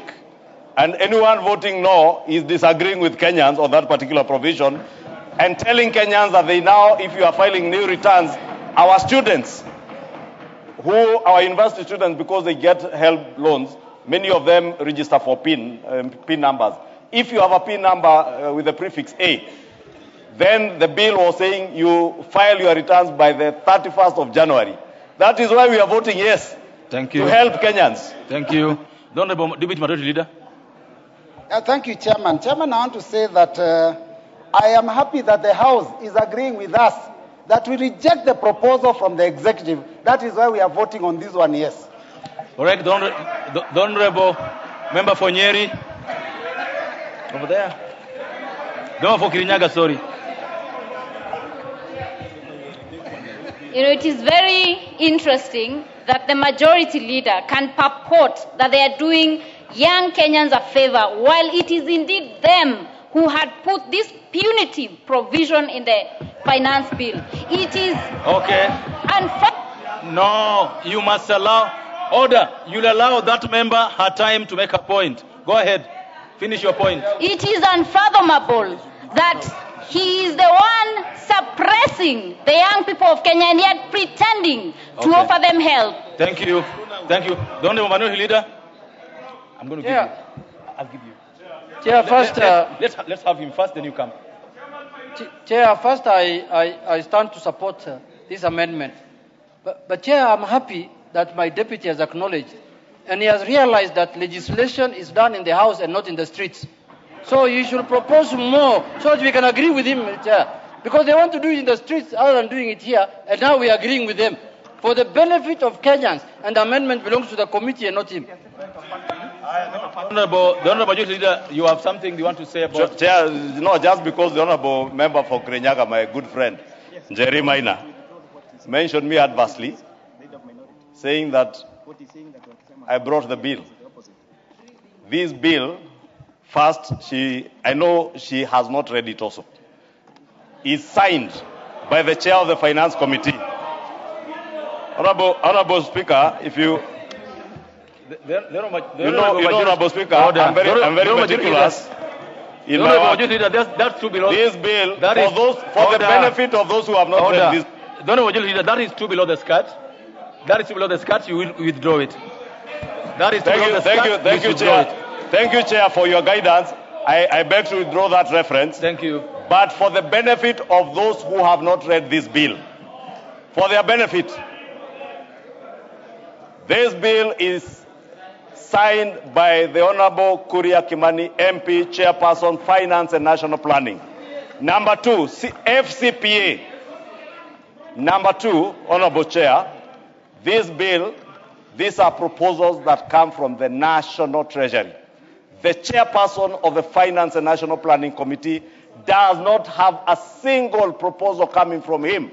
These are proposals from the executive.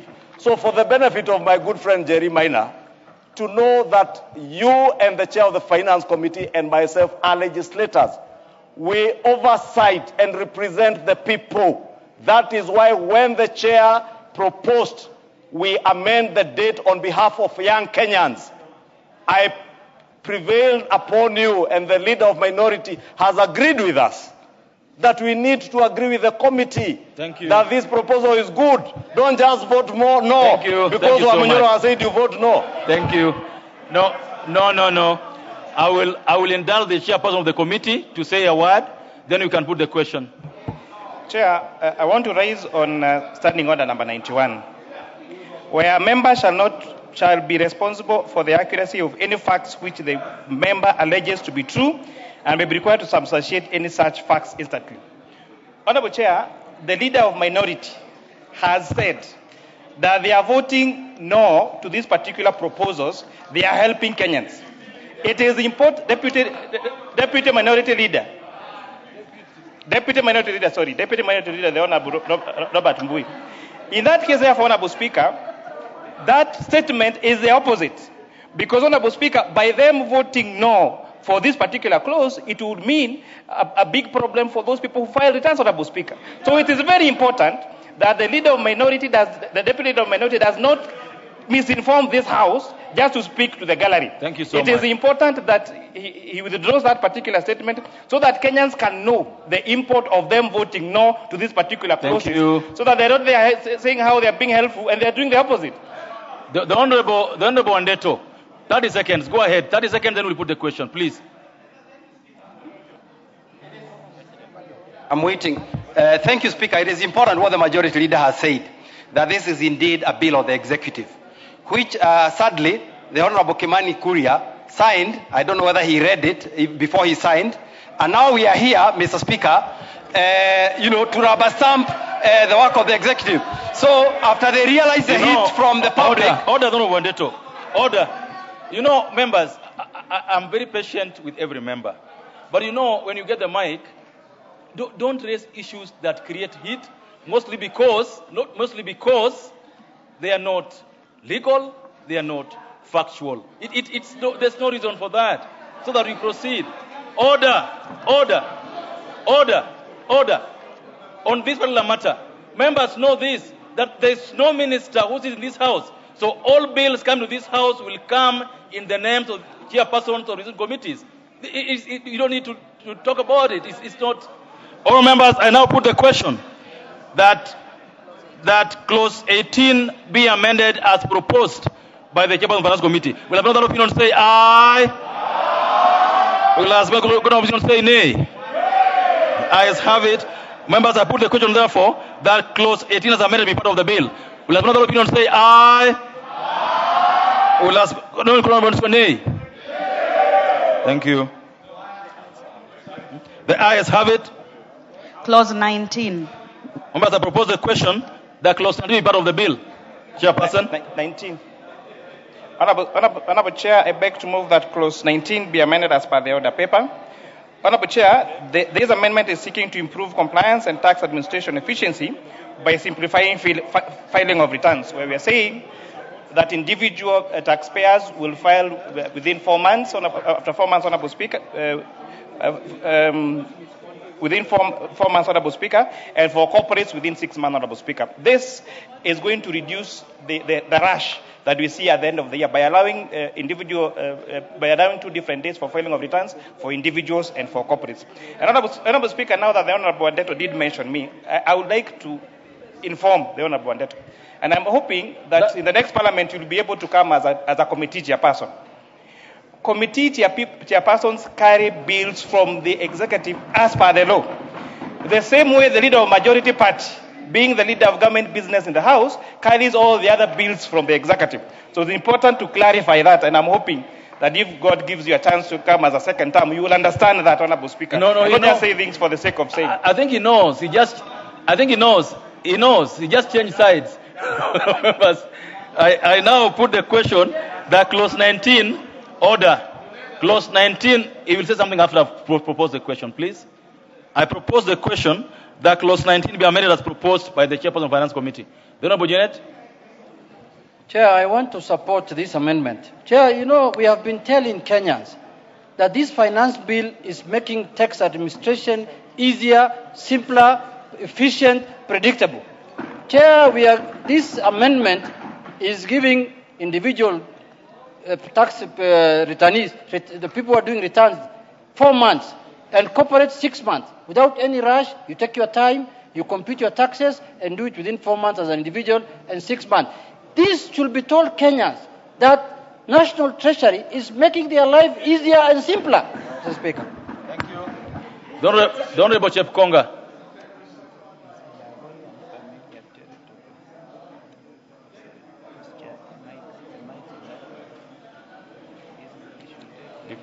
Thank you very much, Honorable Speaker. Thank you for recognizing me for being here. That this part of the House is part of Parliament. It's part of the House. Go ahead. Part of the House. Thank you very much, Honorable Speaker.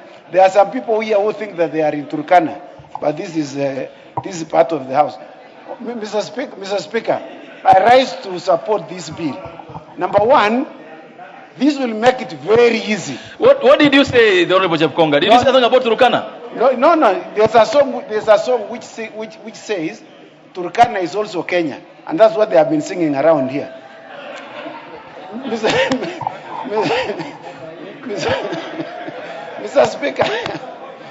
Speaker, I rise to support this bill. And Mr. Speaker, I want to say something which is important. You know, as a lawyer, and I want to speak to this question, because it appears that there's some confusion here, which is intentional. Mr. Speaker, when Honorable Wandeto says that this House cannot, or the chairs cannot sign the bills that come into this House to be introduced from the executive, he is completely unaware that we passed a new constitution in 2010 that made this country a presidential system. It is no longer a Commonwealth system. It is no longer a common law system. So the executive cannot sign anything to introduce anything to this House. Thank you. Members, I now put the question that clause 19 be amended as proposed by the Chair of Finance Committee. Will have another opinion say aye? Will have another opinion say nay? Ayes have it, and now put the question that clause 19 as amended be part of the bill. Will have another opinion say aye? Will have another opinion say nay? Ayes have it. The Honorable Kaluma. Honorable Speaker, would it be confirmed if Honorable Mbui and Honorable Jack Wamboka have a loudspeaker in their chest? Because there are only 2 people, but when they speak, it is like 100 people on this side. Given. The Honorable Jack Wamboka. I'm not to blame for inability for Honorable Kaluma to speak as we do. First. 2, Honorable Kaluma should know that I don't want him to ever mention my name in his life. And that has to go on record. Yeah.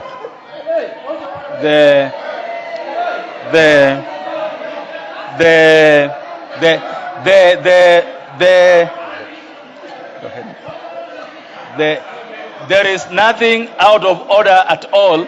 So we'll proceed. Clause 20.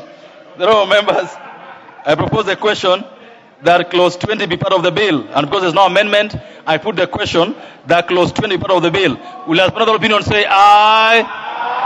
Will have another opinion say nay? The ayes have it. Clause 21. Members, I propose that clause 21 be part of the bill.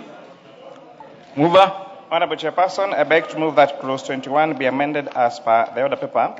Honourable Chair, this is where we are providing incentives for investments in excess of 10 billion shillings that is going to manufacture of LPG gas, Honourable Speaker. This is again one of the measures we're trying to reduce the cost of living, reduce the cost of fuel. We've seen what fuel, for example, has happened, and that has even led to increase in cost of electricity. And by providing this incentive, Honourable Chair, then we'll be allowing huge investments in production of LPG gas. And that, hopefully, Honourable Speaker, will also lead to reduction in the price of LPG gas for our homes, Honourable Speaker. Thank you. Members, I propose the question that clause 21 be amended as proposed by the Chair of Finance Committee. I put the question, therefore, that clause 21 be amended as proposed by the Chairman of Finance Committee. Will another opinion say aye? Aye. Will as those of opinion say nay?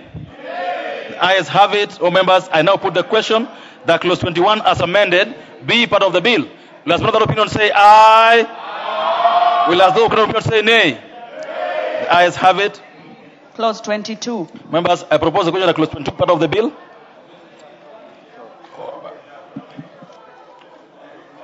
Clause 22, the amendments were dropped. I therefore put the question that clause 22 part of the bill. Will as another opinion say aye? Aye. Will as those opinion say nay? Ayes have it. Clause 23. Members, I propose the question that clause 23 be part of the bill. The proposed amendment by the chair, by the honourable member, are dropped, so we have amendments by the chairman of the committee.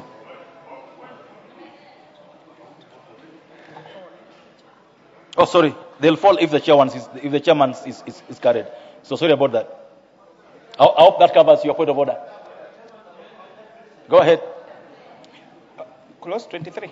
Yes, clause 23. Honourable Chair, I beg to move that clause 23 be amended as per the order paper. This amendment is seeking to clarify the capital gains exemptions, Honourable Chairperson.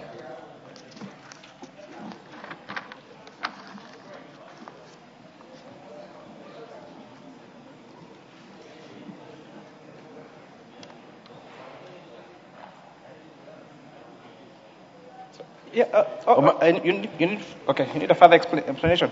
So if you check Honourable Chair, clause 23, it was proposing that paragraph 2 of the 8th schedule of the income tax is amended by inserting the following new subparagraph: gains derived from the alienation of shares by a non-resident person, where the shares derive their value from Kenya, or the alienation results in a change in the group ownership of a company resident in Kenya and ownership of title in or interest in property located in Kenya. Honourable Chair, this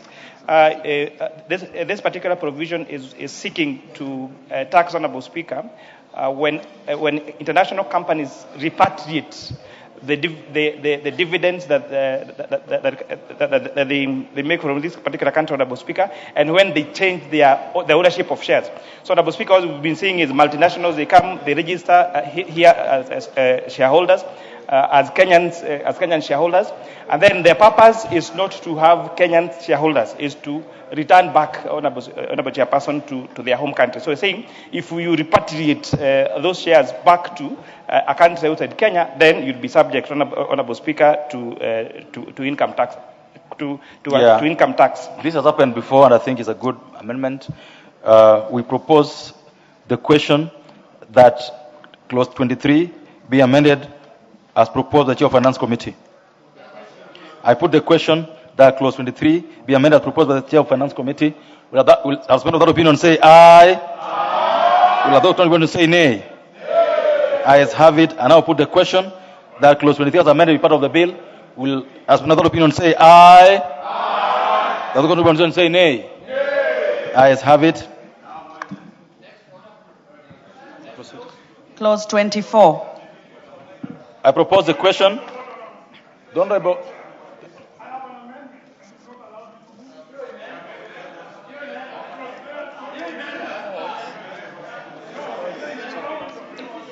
The Honourable Order.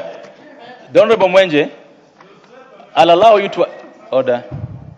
Allow to address the House. Order. Of course, he didn't go. Allow you to address the House so that you satisfy your curiosity, so that they know what you wanted to do. But you know this has fallen. Go ahead. Thank you, Chair. You know, Chair, I'd waited for this moment for quite some time. Because when the Speaker was here, it was made to look as though we don't read. We don't know what Article 114 says. But we have put in amendments, and this is one of those amendments that did not require Article 114.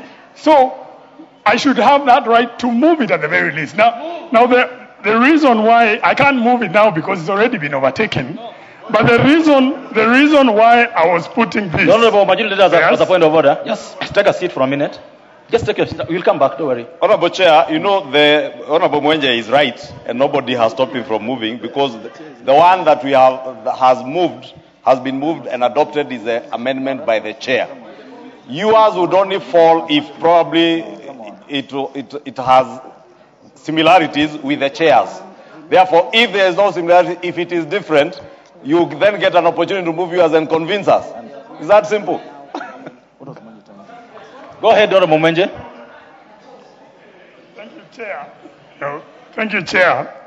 The reason why, because I think the way we've done it traditionally, yes, I might be a first-timer, but usually we put all of them together, and then the chairs take precedence. Once we vote on it, the others fall. Now it's very similar. And the reason why I was bringing it up, because my proposal, which I'm hoping the chair would be listening to, I was proposing that this threshold that he has put for shares being repatriated, by inserting the words that make 50% of the share capital. What you put, the way it is right now, it has no threshold. It means even 1% of shareholding, which will discourage people from investing in Kenya. Okay. So what I would have thought is that if we would allow and set a threshold, and you know that even under income tax, at times we get to up to 20%. What is standard within our region is 50%. Correct. That is, and even the bilateral agreements we sign with Mauritius and all these other countries.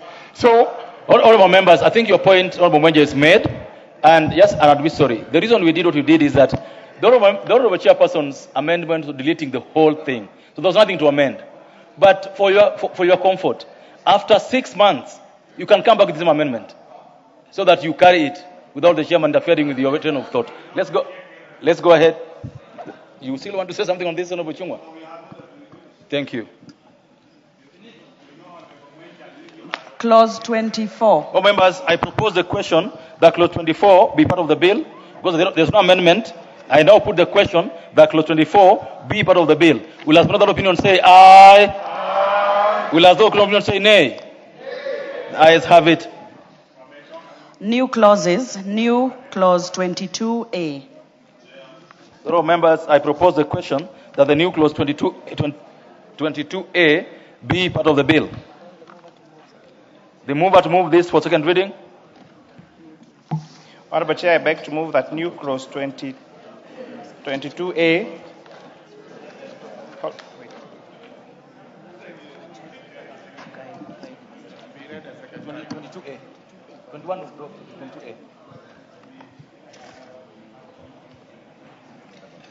Honorable Chairperson, I beg to move that new clause 22A be now read a second time.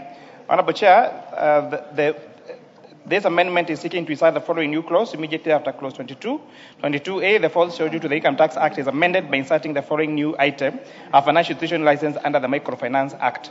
Honorable Speaker, Honorable Chair, when you check the fourth schedule of the Income Tax Act, it provides for institutions where once you take, say, for example, a mortgage, Honorable Speaker, you get a mortgage relief. But however, this exemption is usually given to banks, to commercial banks, but microfinance institutions were missing from this list. So therefore, by inserting Microfinance Act as a financial institution recognized under fourth schedule, that improves the treatment they get to be the same as other financial institutions. Thank you so much. Can I propose the question first? I propose the question, members, that the new clause 22A be enacted a second time. The Honorable Ruto, then the Honorable Majority Leader. Thank you, Chair. even as we look at this particular proposal of including the microfinance, there is also a need to evaluate mortgage provided by organized schemes like Parliamentary Service Commission, where they provide mortgage to members here or to staff, while they are repaying interest, it is not captured as part of the benefit as it is treated in the public sector or in the banking sector. So something, again, that we need to look at it. Thank you. Thank you. Majority Leader. Chair, first I support this amendment. It's a very important amendment, and I want to agree with CPA Ruto, because even for members of parliament, your mortgage scheme is not necessarily from a bank. It is an organized scheme, and therefore you ought to benefit. And I know in this amendment there was a proposal to extend the same reliefs to staff of the Central Bank of Kenya. But following a meeting we had with the chair and the KRA and the National Treasury yesterday and the day before, we will be bringing back that proposal so that it incorporates even schemes like that of the Parliamentary Service Commission, the Judicial Service Commission, and other Kenyans who have schemes that are outside of the financial institutions. But Honorable Speaker, again, the Honorable Junet told us that part of what the National Treasury did in this year's finance bill is to extend certain benefits to ordinary Kenyans. This amendment is extending mortgage relief benefits to ordinary Kenyans. Therefore, by voting for this, yes, you are extending mortgage relief to Kenyans who pay taxes, then they get a relief from their mortgage.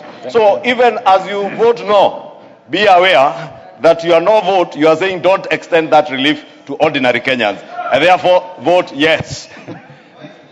No one has voted no yet, so don't worry. The Honorable Wandeto. No, this is second reading, so I'll allow at least 2 more members to say something. This is on second reading. You know, Mr. Speaker, the majority leader is trying to, I guess, incite us against Kenyans on this live broadcast. But I would like to inform him that the reason we are rejecting, actually we want to reject this finance bill in totality. Clause by clause, it should be withdrawn, none should go through, and that's why we are going to be voting no for every clause. Because, like I said before, it's a bad bill, they published it, when they realize the heat, now they are busy cleaning it up, and Kenyans can see the attempt to clean up. We should reject in total. We don't need to raise this, extra money through these punitive taxes that are being proposed. Thank you, Honorable Omundo.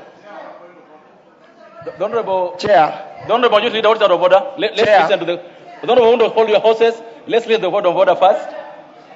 The word of order from the Chair. As much as it's not Oundo, it's Honorable Wandeto, he's saying I'm trying to incite Kenyans.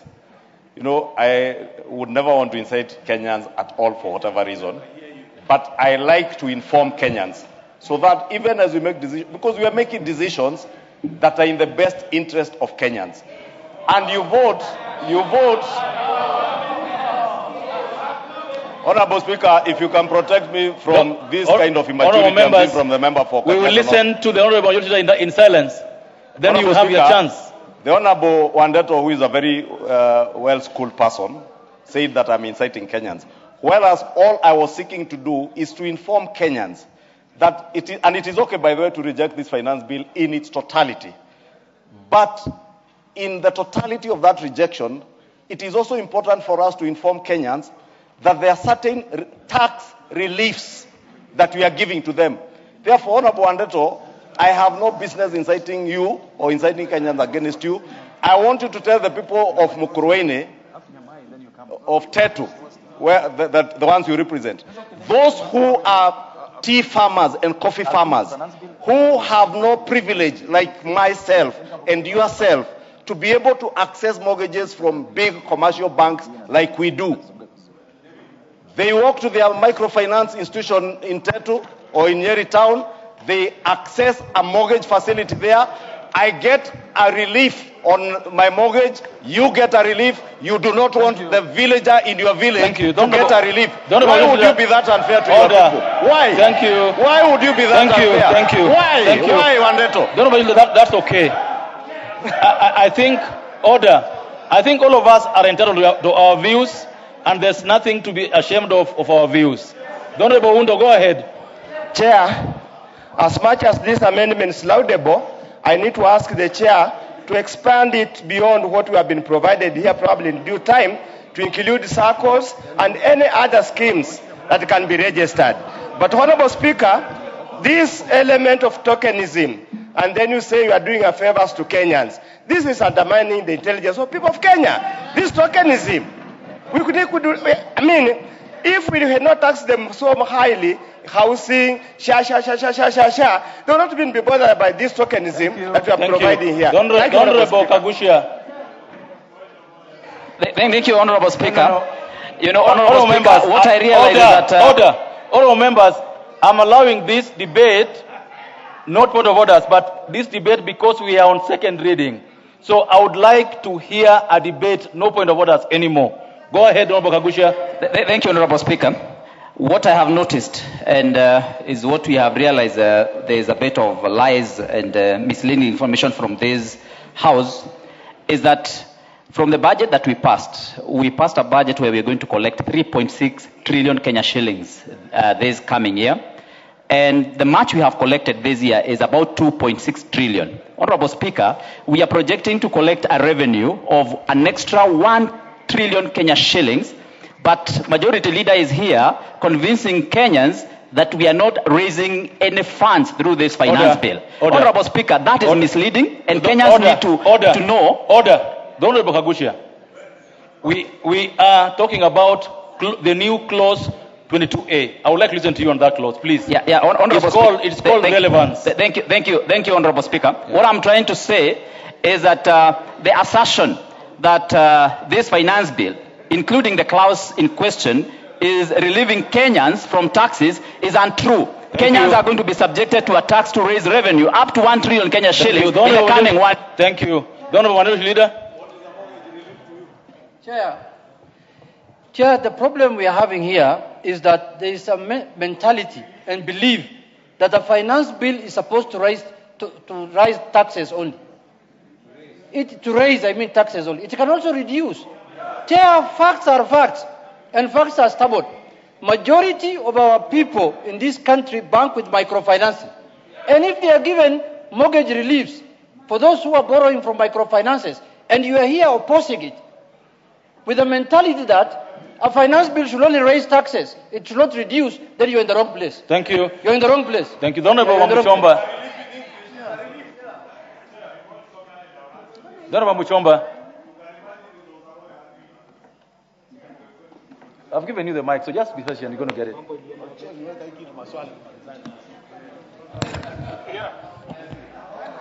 Use the one behind you. Thank you. Okay, Thank you, Chair. Thank you, Chair. Chair, I am a member of Gatondo CBO, a small CBO that is made up of many traders in Gatondo. I joined them when I was the women rep for Kiambu. Chair, the last AGM we did, we wanted to make sure that every member who is a normal trader in Gatondo, in the market, Gatondo Modern Market, affords a house in Mwihoko, in Juja, through our own small scheme. So I'm so excited, Mr. Speaker, that this amendment is going to give relief to those women, the traders in the market. It is absurd that somebody who is elected by members, like Honorable Adeto, can actually stand in the House and say that such women should not be given such a relief. Thank you. Mr. Speaker. All members, we must decide this either way. Therefore, put the question that this will be decided either way. I now put the question that the new clause 22A be read a second time. Will another opinion say aye? Will another opinion say nay? Ayes have it. All members, I propose the question that the new clause 22A be part of the bill. I now put the question that the new clause 22A be part of the bill. Will as many of that opinion say aye? Will as many of that opinion say nay? Ayes have it. The honorable member from Kisii. I'm not able to get the name. The honorable Mayaka. What is out of order? Chair, we are not. Our voices are not as loud as our male colleagues. You got the mic now, so go ahead with your point. So, Chair, I just wanted to add my voice to this particular clause because it's very important. One of the microfinance institutions that is actually licensed under this is the Kenya Women Finance Trust. And for me, this is a win for the very many million women Kenyans who are members of the Kenya Women Finance Microfinance Institution because they're beneficiaries of this. Thank you. So Members, I now put the question again that the new clause 22A be part of the bill. Will another opinion say aye? Aye. Will those of another opinion say nay? The ayes have it. Provisions relating to the Value Added Tax Act, Cap 476, Clause 25. Members, I propose the question that clause 25 be part of the bill. Because there are no amendments, I put the question that clause 25 be part of the bill. As many of that opinion say aye. Aye. As many of that opinion say nay. Nay. Ayes have it. Clause 26. I propose the question that clause 26 be part of the bill. Chairperson, clause 26. Honorable Chairperson, I beg to move that clause 26 be amended as per the order paper. Honorable Chair, there has been a big shift in how businesses are employing employees. So what you find is that most establishments would outsource the service of the staffing of their staff on a chair. And so what that meant is if I have a business that I employ 1,000 people that work at QuickMart, so I will pay my staff their salaries, and then QuickMart will reimburse me, will pay me. So what KRA did was go to those particular businesses and say, because you have received this, then you should charge VAT. And Honorable Speaker, Honorable Chair, from public participation, we realize that is a mistake because there is no value being added. It is just reimbursement for their service. And therefore, we are recommending that we expressly provide it for the law, where these establishments provide for that outsourcing of labor, Honorable Speaker, they will not be subjected to VAT when they are reimbursed by those establishments. Thank you. Thank you. Members, I propose the question that clause 26 be amended as proposed by the chairperson. I put the question that clause 26 be amended as proposed by the chairperson of the Finance Committee. As many other opinions say aye. Aye. As many other opinions say nay. Aye. The ayes have it. I now put the question that clause 26 as amended be part of the bill. Will as many other opinions say aye? Aye. Will those of opinions say nay? Aye. The ayes have it. Clause 27. Members, I propose the question that clause 27 be part of the bill. Chair. Clause 27. You know, Honorable Chair, it's the leader of majority who is consulting on a particular matter. Honorable Speaker, I beg to move that clause 27 be amended as per the order paper. This Honorable Chair is correcting a cross-referencing error where subsection 2 has been referred as subsection 1. So it's a correction, just cleaning up. So I propose the question that clause 27 be amended as proposed by the chair. I put the question that clause 27 be amended as proposed by the chair. Will another opinion say aye? Aye. Will another opinion say nay? The ayes have it. I put the question, members, that clause 27 as amended be part of the bill. Will another opinion say aye? Aye. Will another opinion say nay? The ayes have it. Clause 28. Members, I propose the question that clause 28 be part of the bill. There will be no amendment. I put the question that clause 28 be part of the bill. Will as many of that opinion say aye? Aye. Will other opinion say nay? Nay. The ayes have it.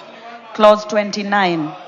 Members, I propose the question that clause 29 be part of the bill. Chairman. Honorable Chairperson, I beg to move that clause 29 be amended as per the order paper. Again, Honorable Chairperson, these are some of the matters that were raised by the members of the public. Because what this clause was doing, by changing the definition of the word person under the VAT Act, it would have created unnecessary responsibility and obligation for even small traders to be required to account for VAT. And therefore, this is some of the issues that we agreed with the members of the public. We disagreed with National Treasury, and therefore we propose its deletion. Members, I propose the question, not put the question. I propose the question that clause 29 be amended as proposed by the finance chairperson. The Honorable Kingola. Thank you, Mr. Speaker. As much as I agree with the chairman finance, when I looked at clause 29, Mr. Speaker, I wonder why East Committee have to introduce such draconian measures to common mwananchi. If you look at that clause, it was proposing that every person who does any business should provide an invoice. And I was wondering, at what point will Mama Mboga, Boda Bodas, and those small-scale entrepreneurs do that? So, Mr. Speaker, Mr. Chairman, we should not be doing such things just to make Kenyans look like the government is minding them. Yet, it is something which is being brought here to incite or, in fact, look like they are bribing Kenyans. Okay, the Honorable Majority, what is out of order? You know, Honorable Speaker, it is important that we be honest with Kenyans and be very sincere in our engagements. Because the bill I am holding here, and I actually want to challenge, and I will volunteer my copy of the bill to Honorable Macau. Show us where in this bill the things you are alleging are about invoices are. It is okay to say things in Mavoko, but not here, honestly. Order. You can't allege things that are not in the bill that are there. And if anything, the chair has also clarified that even what was provided for in the bill in terms of a registered person, the definition of a registered person, he has simplified it and corrected it. No, don't use this floor to try and score cheap points. The Honorable Kingola, where are the invoices in the bill? Thank you, Mr. Speaker. I have the bill. Read here. Clause 29(2). This clause proposes to require the issuance of an invoice by every person who supplies goods. And of course, I was trying to say this will be very difficult for all small suppliers such as Mama Mboga, motorbike drivers. Order. That's what it is. It is not. No. It's in the bill. It is in the bill. The Honorable Undo, sit down. The Honorable Undo, take your seat. The Honorable Mukuni, take your seat. The Honorable Kingola, read for me in clause 29 where the invoices of supply are. That's what I asked you to do. The Honorable, give it. Order. Mr. Speaker, Mr. Chairman, look at clause 29(2). You can read, Mr. Chairman. Read. Order. I asked Honorable Kingola to read. Honorable Kingola, read that bill. Order. The Honorable Zambia, order. The Honorable Mukunyi, take your seat. Order. You can take my specs. The Honorable Kingola, you shall read that bill. Order, members, order. The Honorable Kingola, go and sit and read.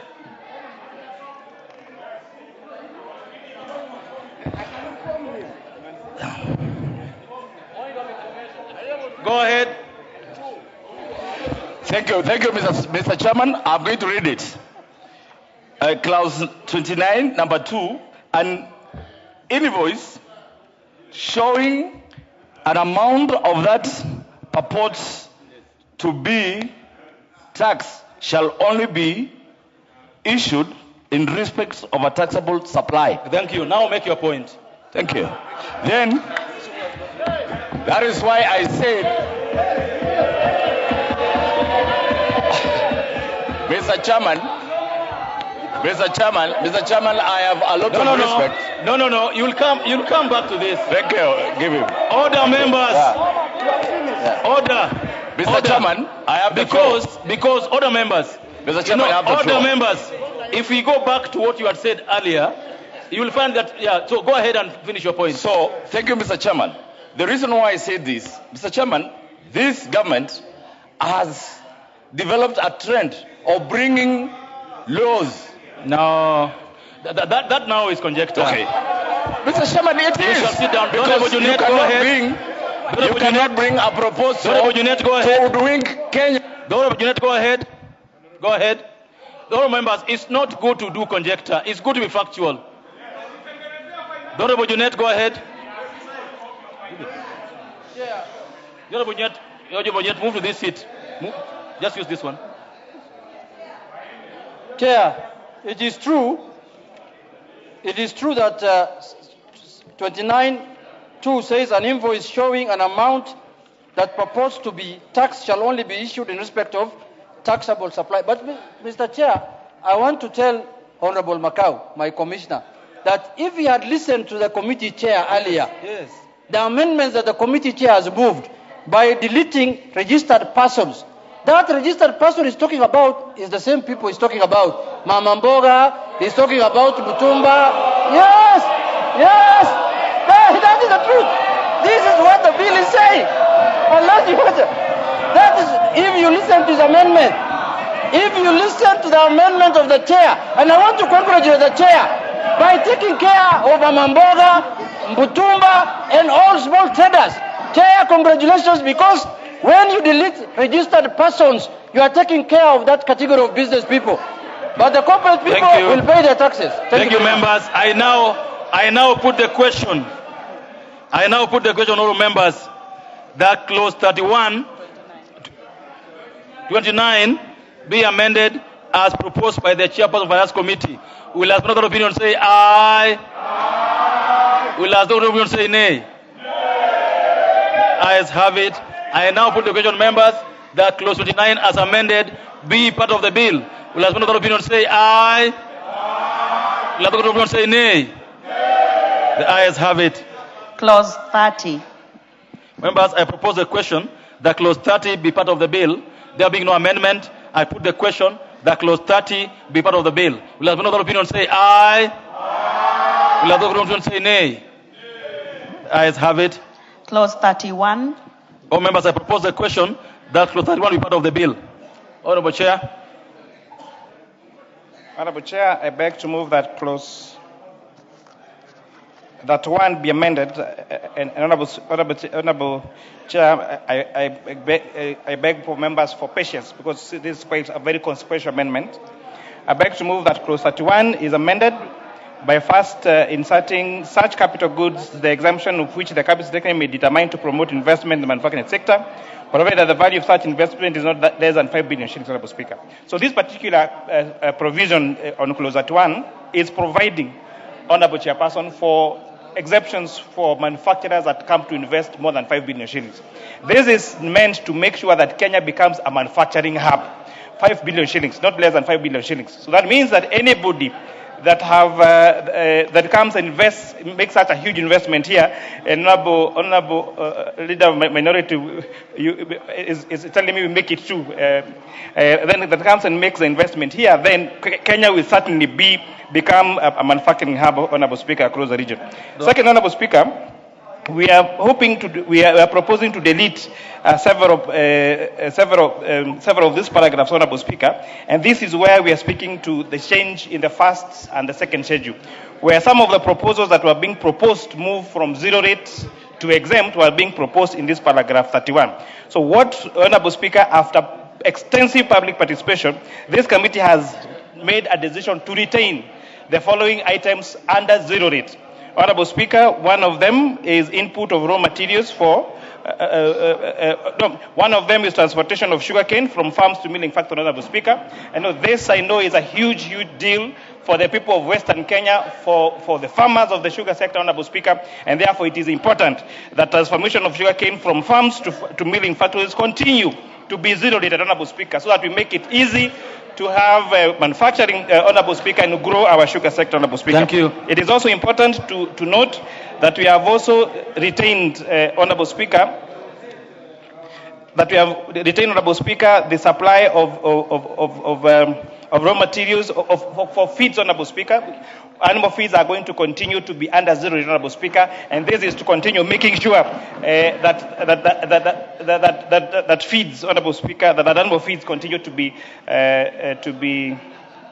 affordable, Honorable Speaker, and continue to retain in zero, Honorable Speaker. It is also important that we also mention that manufacturing of phones, of locally assembled phone manufacturing of phones, we still want to make that to be zero, Honorable Speaker. This is going to provide, to continue making it easy for our own locally manufactured smartphones and other phones to be very competitive in the market, Honorable Speaker.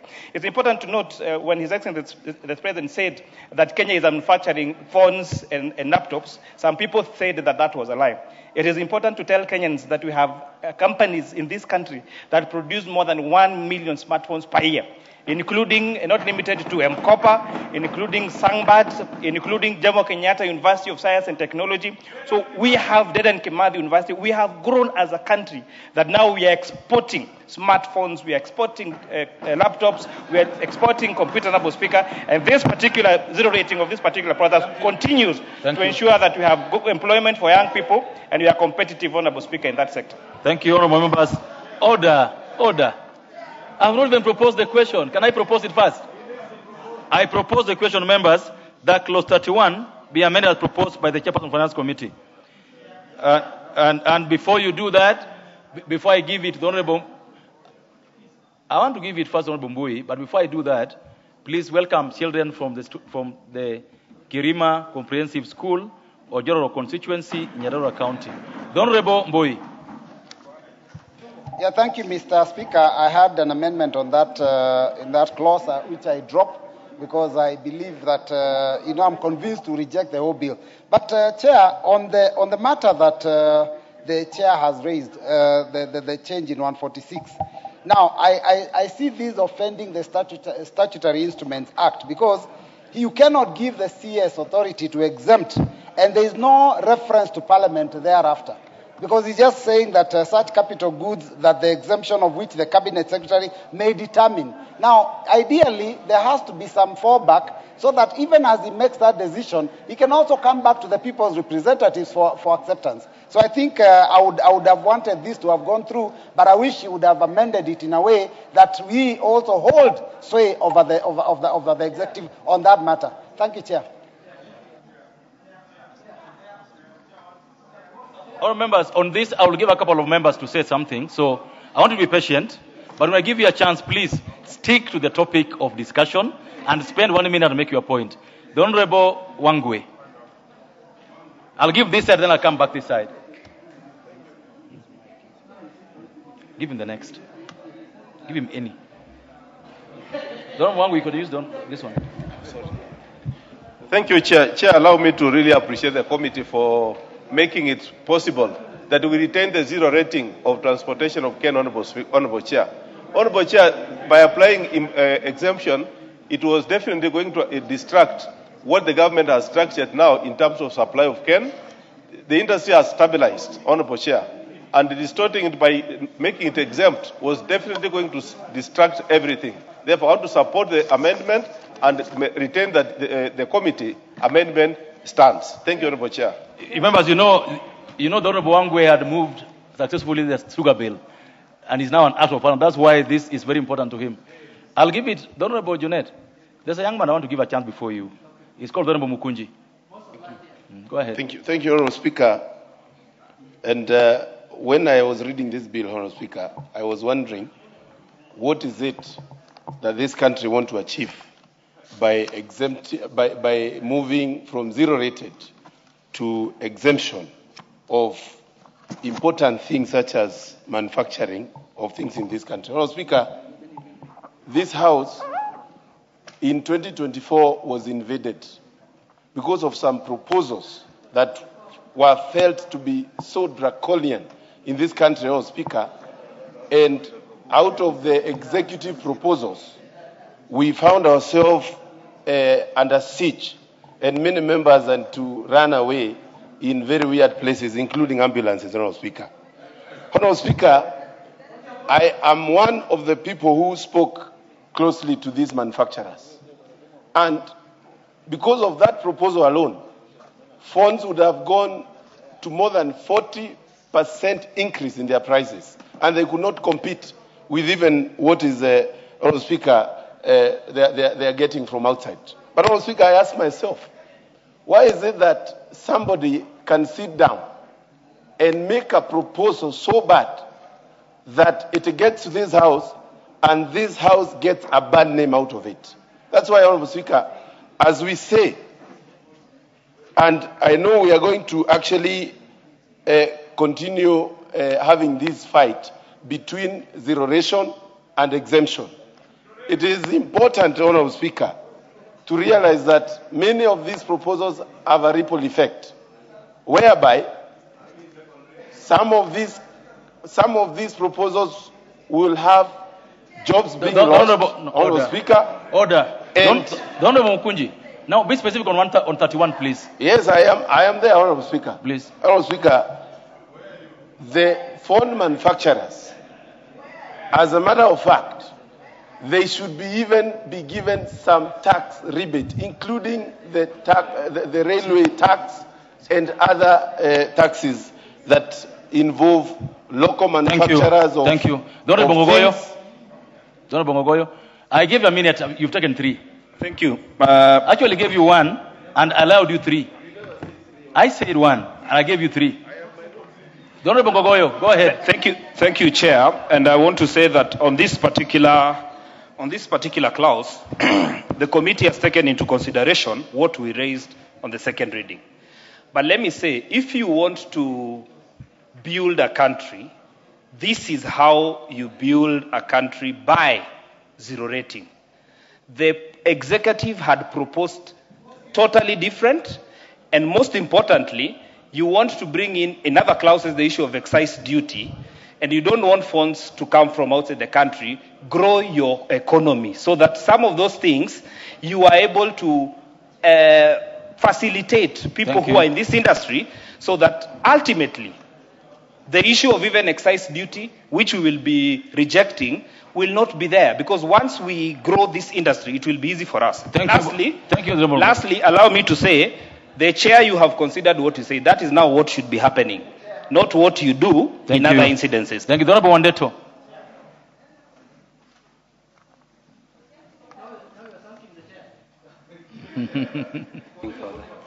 Speaker, I also want to thank the Committee of Finance for at least listening to Kenyans on this one. And that's why I was challenging my good friend, Honorable Kimani Kuria, that such proposals should not have even been published in the first place. We should not be going through this cleansing ceremony and wasting time. But Mr. Speaker, my contribution is, and I would like the Honorable Kimani Kuria to listen to this, about manufacturing and the exemptions that are being proposed here, that the Cabinet Secretary can deal with exemptions up to 500 million shillings. I think you have amended it to 5 billion.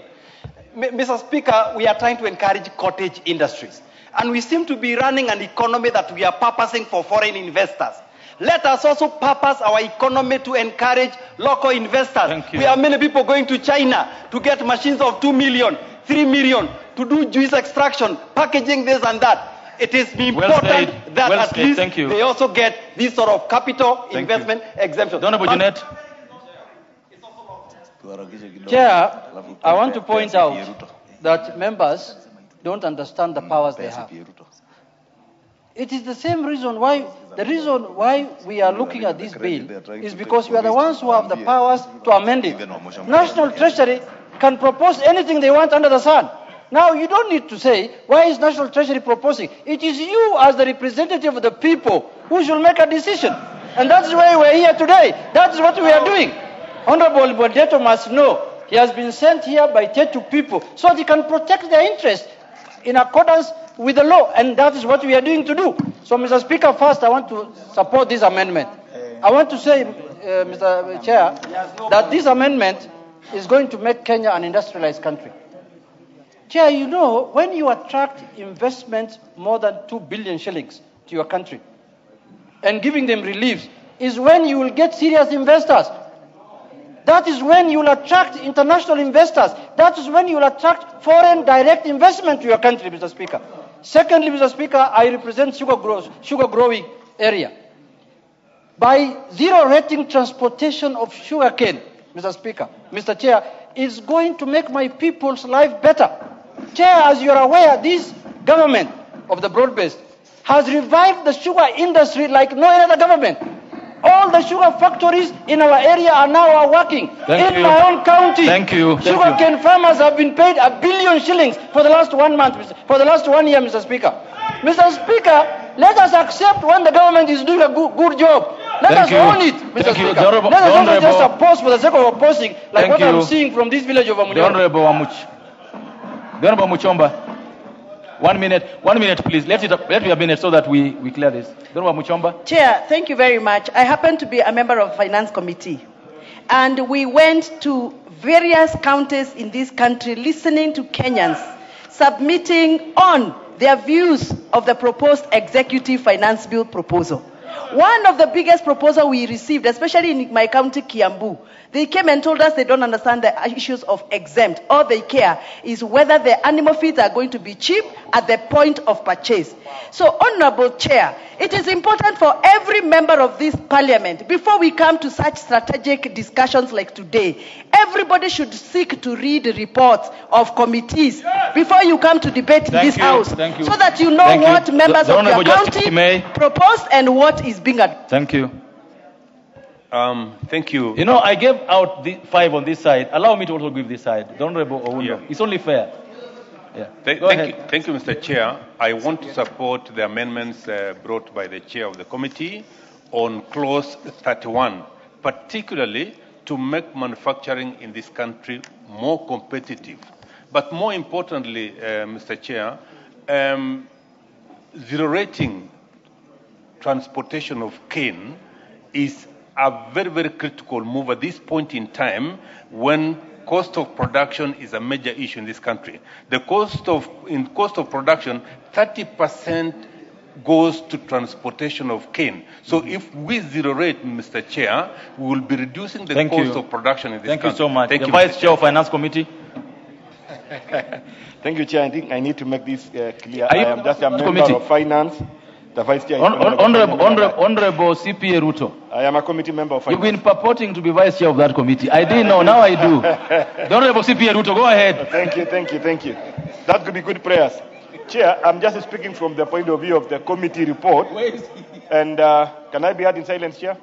I'm just speaking from the point of view of the committee report. Yes. What members, Honorable Wandeto there is saying is that it is very good to be attentive and always collect the content of every committee report before you react. Because right now it comes out that the committee has done the right thing, what we were wailing about, what we were complaining about, and the committee, guided by Article 118 of our Constitution, they undertaken public participation and have taken into consideration the views of the members of public that are affected. And they are put in this report. The entire report carries huge stakeholder engagement and what members of public are saying. All members, thank you. Always listen to the report, go through the report before you argue. Thank you. Now that you'll agree that this clause does justice to what is required. Honorable Kaluma, lastly. Chair, I want to support this provision, but with a caution. That when we zero rate goods and services, the benefit should go to the consumer. Honorable Chair, the reason as to why the government was initially proposing deletions of these zero rated items is that no benefit is going down. Instead, the tax expenditure is going into hundreds of billions. So we are collecting money, giving to people who are not passing the benefit. So let me say that because we are not as bold as we should be today, and because the people want it so, let us zero rate these goods, but let the factories, the owners of the goods and services, transfer the benefits to the consumers. Thank you so much. That is something Thank you. Members, I want to allow the Honorable, because there's a small thing we left out, and it's causing confusion. The Honorable Chairperson of Finance Committee, you got 2 further amendments to move before we vote on this. Please go ahead.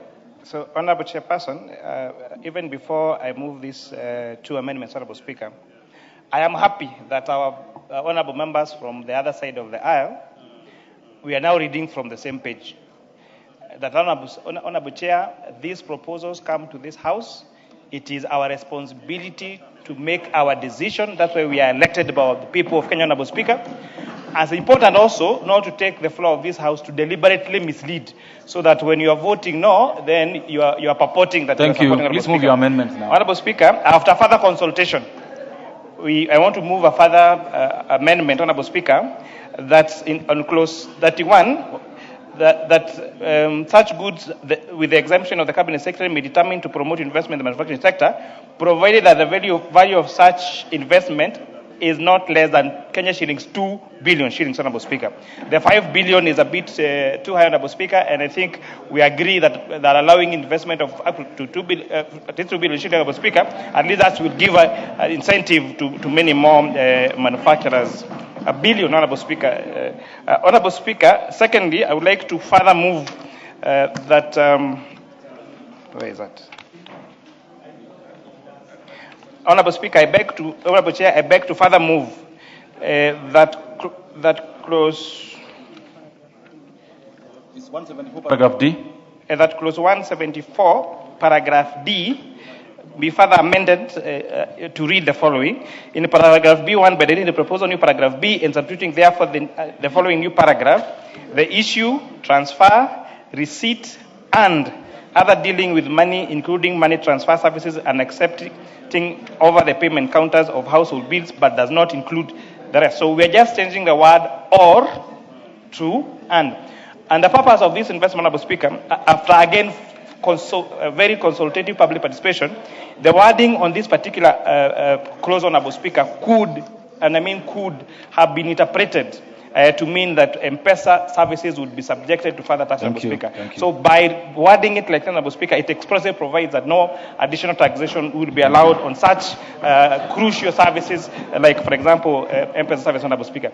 And Honorable Speaker, lastly, following the ruling on the T-bill, Honorable Speaker, by the court, I think it's important that I declare interest that I'm a farmer. Okay. And so I did a lot with animal feed. And therefore, Honorable Speaker, it's important that I go on record that I am a farmer, Honorable Speaker, on this particular Chair, before you sit down, there's an issue that was raised by Honorable Mbui earlier on what are the benchmarks to ensure that the CS Treasury does not use this discretion badly. I think you need to make a comment on it.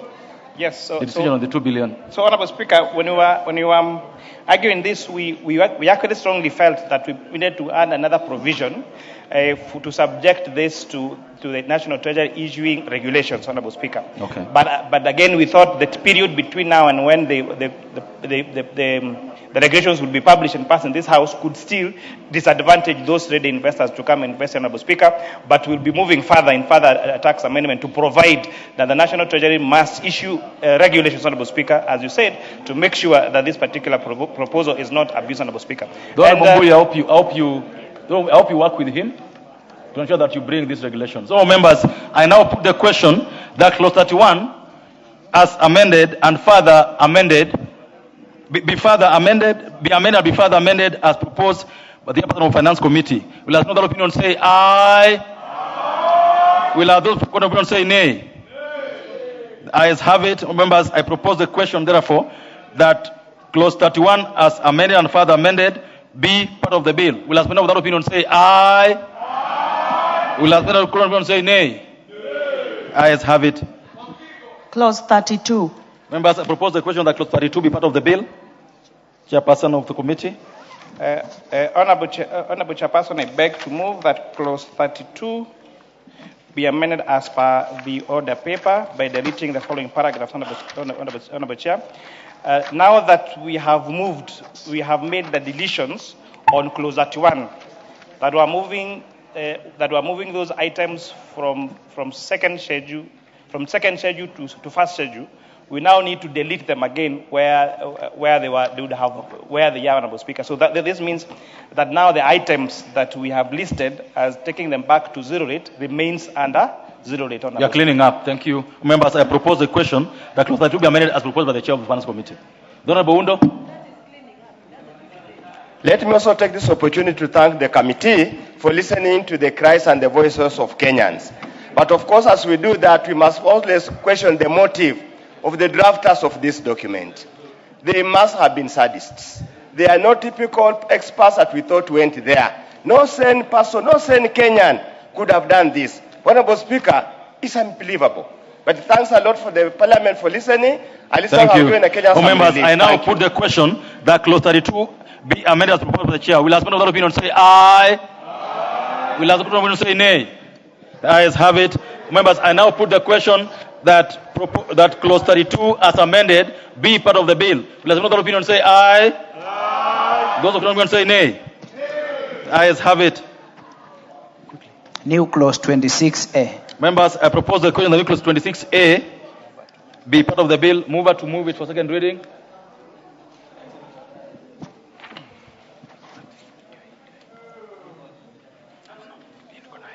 Honorable Speaker, I beg to move that new clause 26,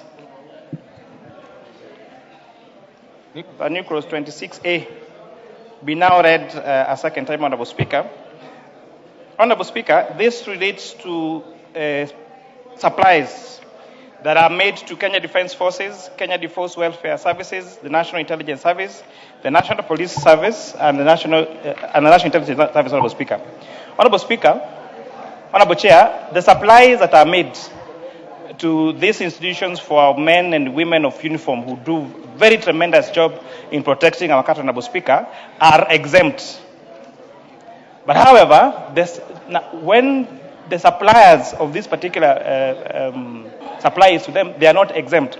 And therefore, the suppliers to these particular institutions are not able to claim their input VAT. So, Honorable Speaker, by now providing this expressive proposal, Honorable Speaker, is going to increase the working capital available to these particular institutions.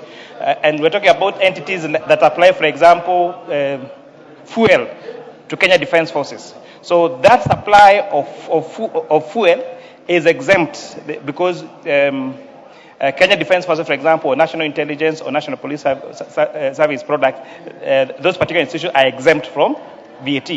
But now the supplier, according to the current law, is not allowed to claim input VAT. So therefore, we are exempting this particular case, Madam Speaker, to make it easier for those that supply vatable product to this particular institution. Members, I propose the question that the new clause 26A be now read a second time.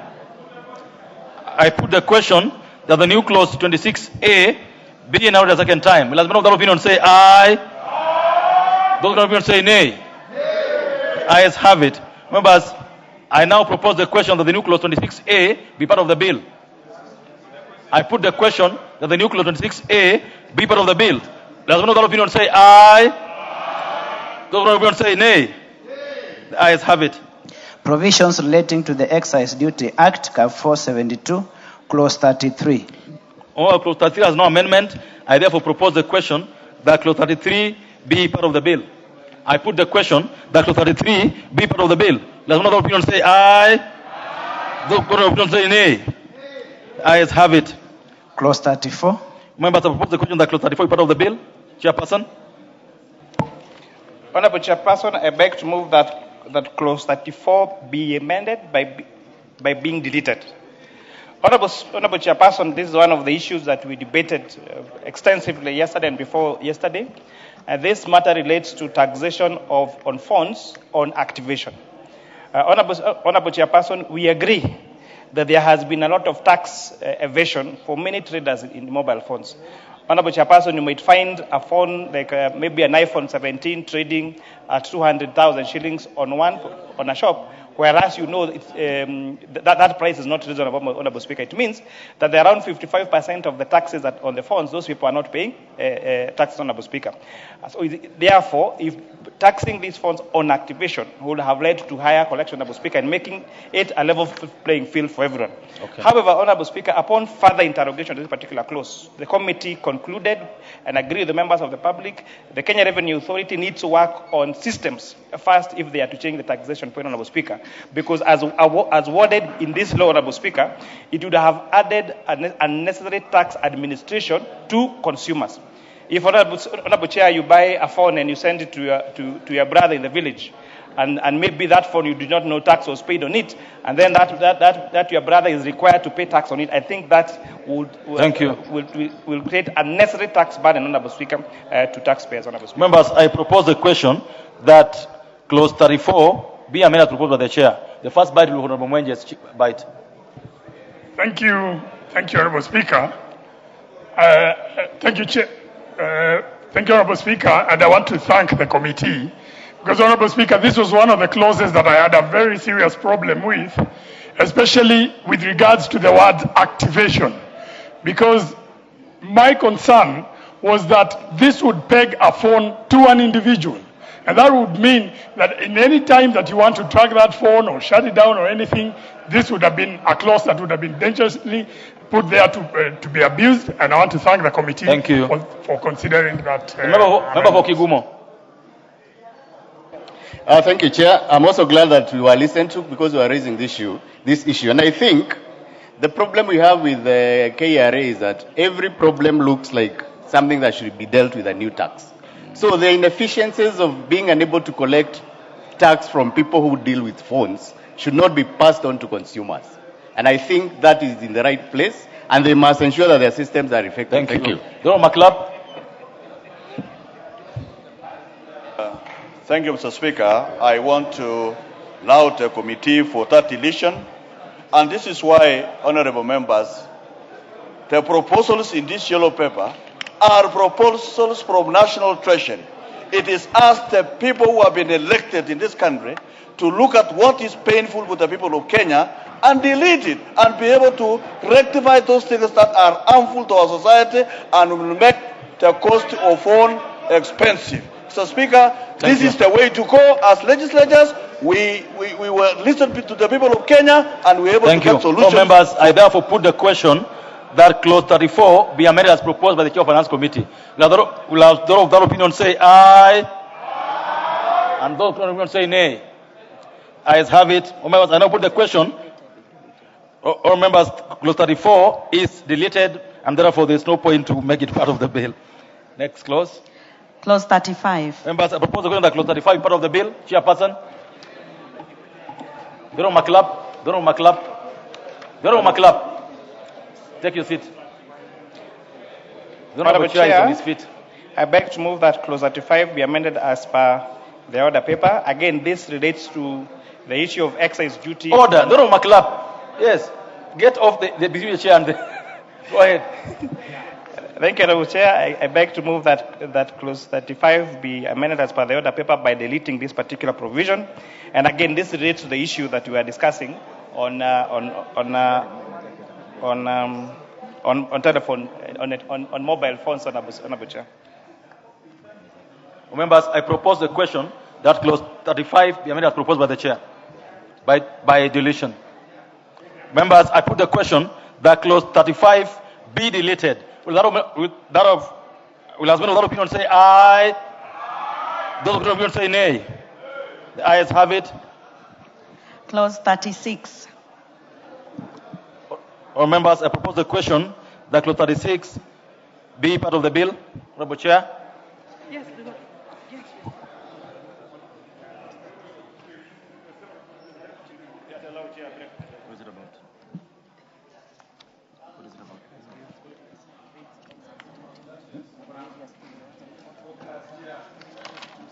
Honorable Chair, we are on clause 36. You got amendments to it? 36, yes. Honorable Chair, I beg to move that clause 36 be amended as per the order paper. This proposal will, again, Honorable Chair, clause 36.1 is about funds on clause 36.1, Honorable Chairperson. The other is about the various rates, Honorable Chair, including the rates for small independent brewers. Honorable Chair, we found clause 5 very dangerous, Honorable Chair, and we could also not understand why it was there, because the clause 5 was reading in the description, spirits of undenatured extra neutral ethanol of alcoholic strength 90% purchased by licensed manufacturers, by deleting the word licensed manufacturers. So by deleting the word licensed manufacturers, it will mean that you would have high concentrated ethanol being available being sold to other businesses who are not registered manufacturers, Honorable Speaker. And we thought that would be very dangerous, Honorable Speaker. Further, I'll be moving to further amend clause F 10. That is that what? Huh? You know, reading these Roman numbers, X, Honorable Chair, you got order. Honorable Chair, you can consult for a minute. Okay. On clause 13, Honorable Chairperson, we are now introducing a new provision And I think this is very important for our brothers and sisters in the sugar belt sector. We are now proposing to increase tax on imported sugar. The current rate of imported sugar is at 7.5 shillings per kilogram. Our committee report had recommended 10 shillings per kilogram, but upon further consultation, moving that further, this be amended by making it 40 shillings per kilogram, Honorable Speaker. This would mean that all the companies, Honorable Speaker, that are producing sugar, the likes of Mumias, the likes of Muhoroni, and all those others, Honorable Speaker, we are going now to make it easier for them to sell sugar in this country, Honorable Speaker. Thank you. Though members, I propose the question that clause 36 be amended as proposed by the Chair of Finance Committee. The first bite will go to Honorable Nabi Nabuera.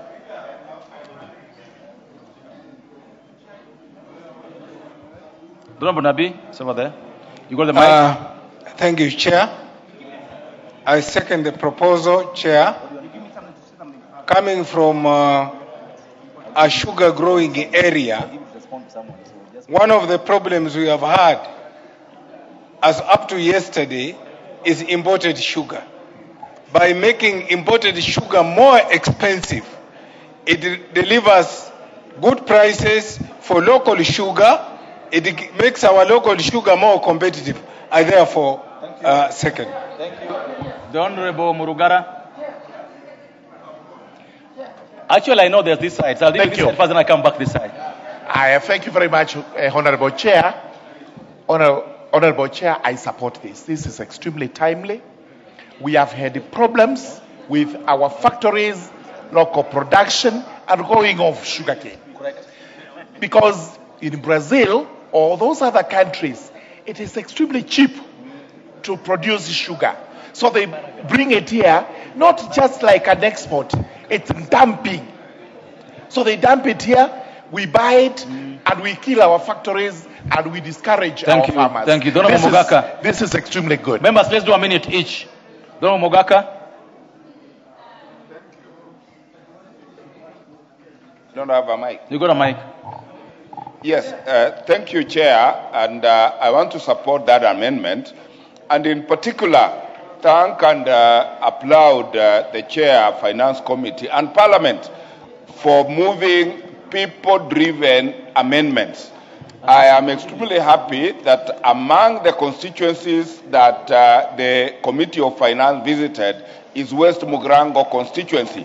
And when I see amendments being moved pursuant to the contributions and public participation done in my Nyamira town, I say this is the parliament that the people want, and I thank you. Thank you, Honorable Speaker. I want to support this amendment, for it is going to ensure that the sugar farmers are going to get more earnings. But, Honorable Chair, as the government imposes tax on imports of sugar, it must also remove levy imposed on tea, because tea farmers will not get earnings, will not get profit for their tea if their tea, which is entirely meant for export, is levied. So let government impose tax on imported sugar, but remove levies on tea for export. Thank you. Honorable Baya. Honorable Baya. Honorable Baya, you got the mic. Thank you. Chair, I would like to support this amendment and congratulate the committee, but also to say that this will contribute to growing sugar in new frontiers. For example, Kwale is one of the areas that for many years, Ramisi sugar. We have even potential to grow sugar in Tana River and potential to grow the fastest growing sugar in Kilifi. Honorable Chair, this is an opportunity, but also in the same breath, I would like to request Honorable Karemba to substantiate what levies have actually been imposed on tea. You know, Thank you. He does. The Honorable Junet. Chair, we must tell Kenyans the truth. That this finance bill is for Kenyans and it's meant to make their lives easy and simple. Chair, as I've said earlier, I represent sugarcane farmers. I represent my voters as sugarcane farmers. Chair, we have 17 companies in Kenya that produce sugar. And courtesy to this government of President William Ruto and the broad-based, all the 17 are functioning.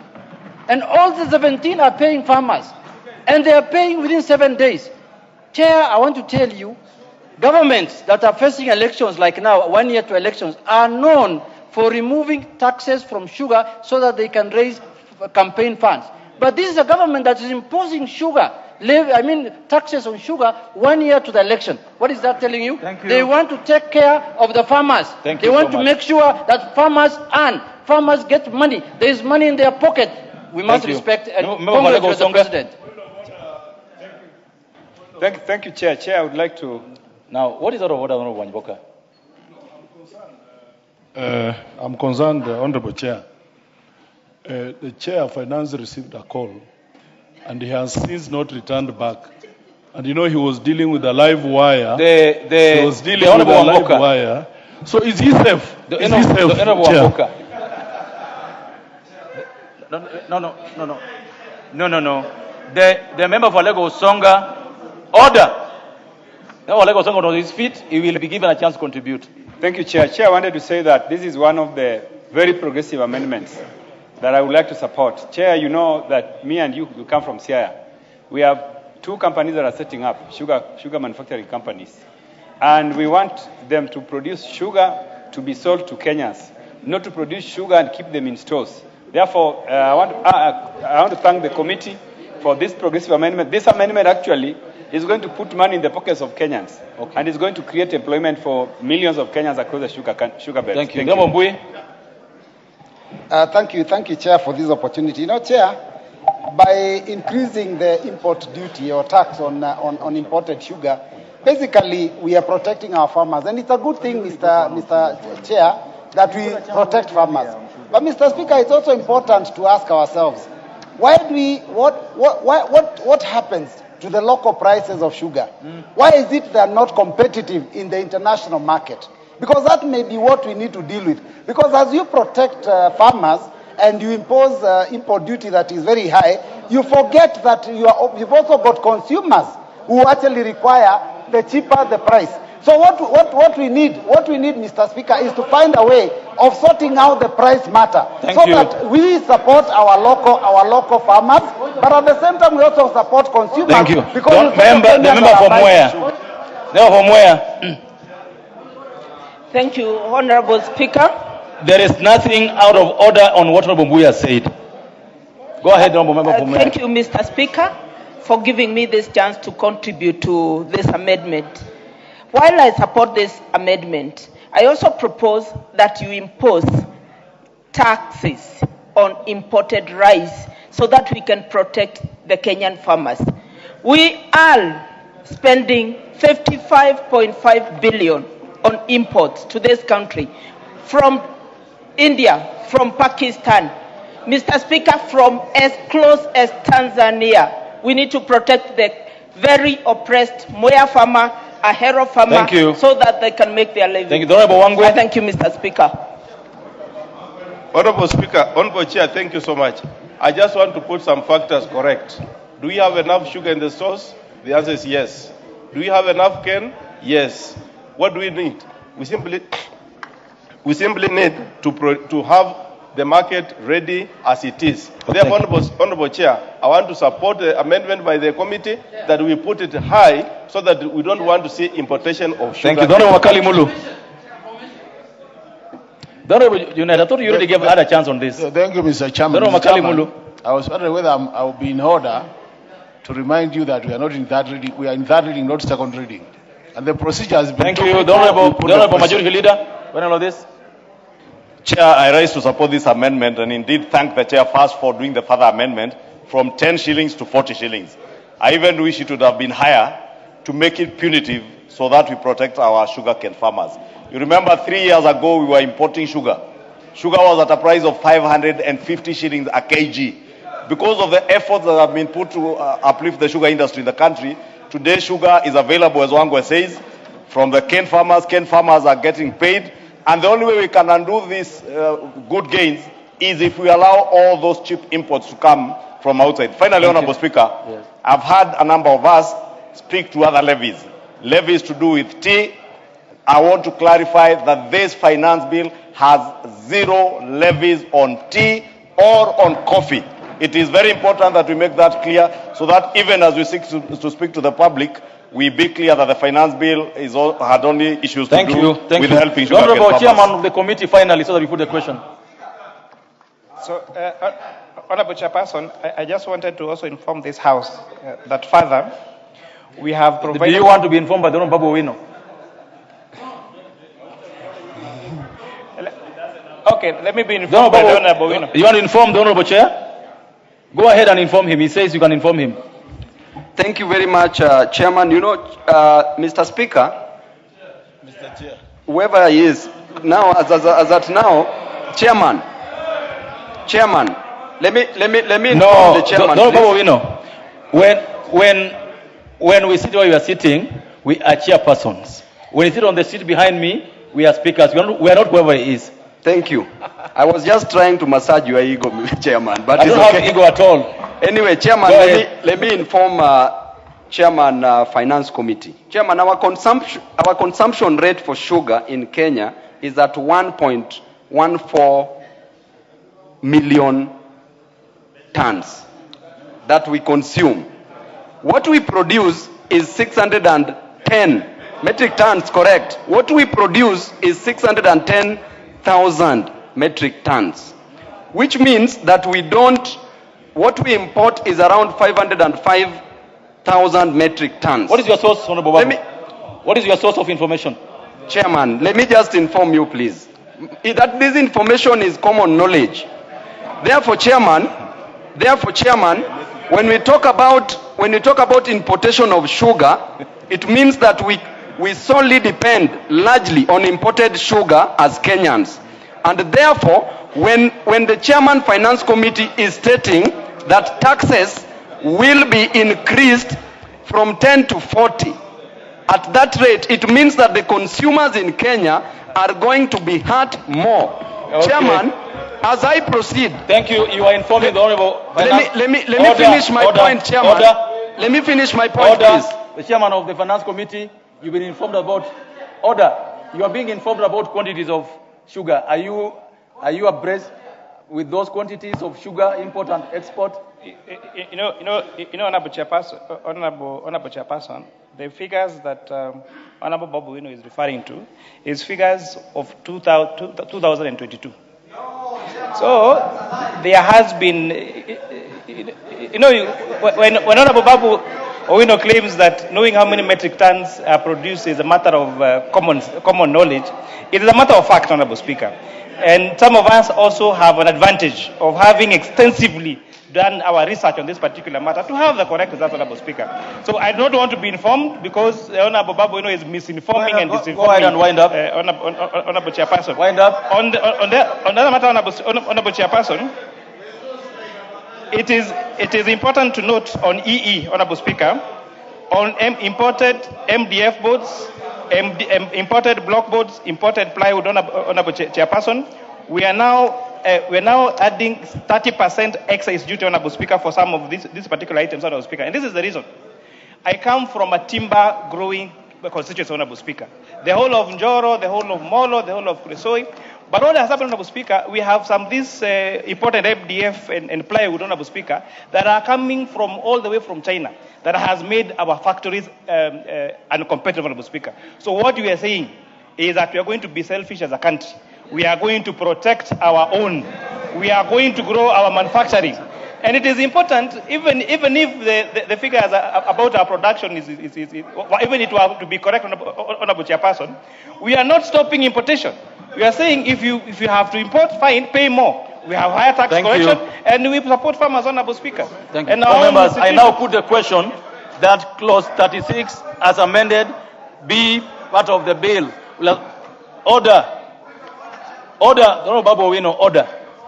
Members, I now put the question that clause 36, amended as proposed by Chair of Finance Committee. As one of the opinion say aye. As one of the opinion say nay.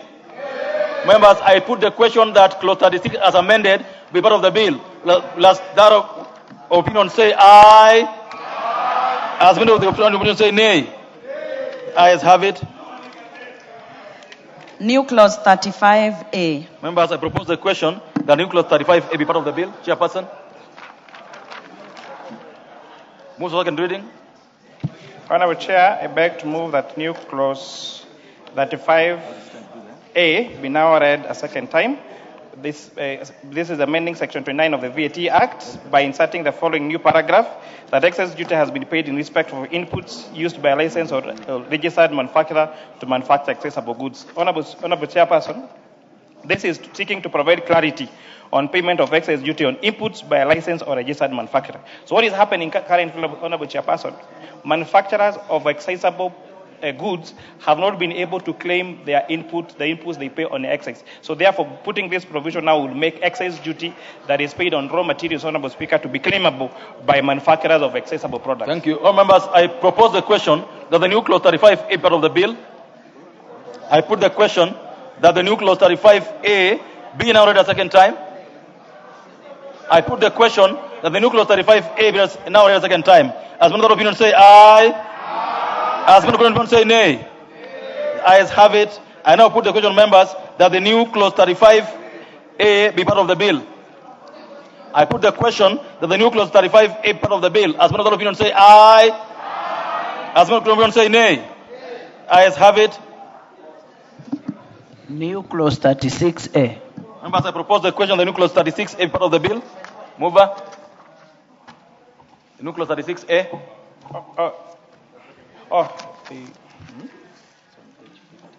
It's on page 15, 13, clause 36A. The NIS, Kenya Defense Forces.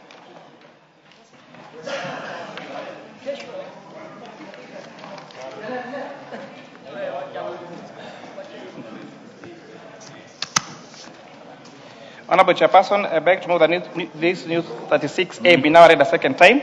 Honorable Chairperson, as you know, the people that provide services, security service in this country, that is the National Police, the Kenya Defense Force, Honorable Speaker, supplies to those institutions is exempt.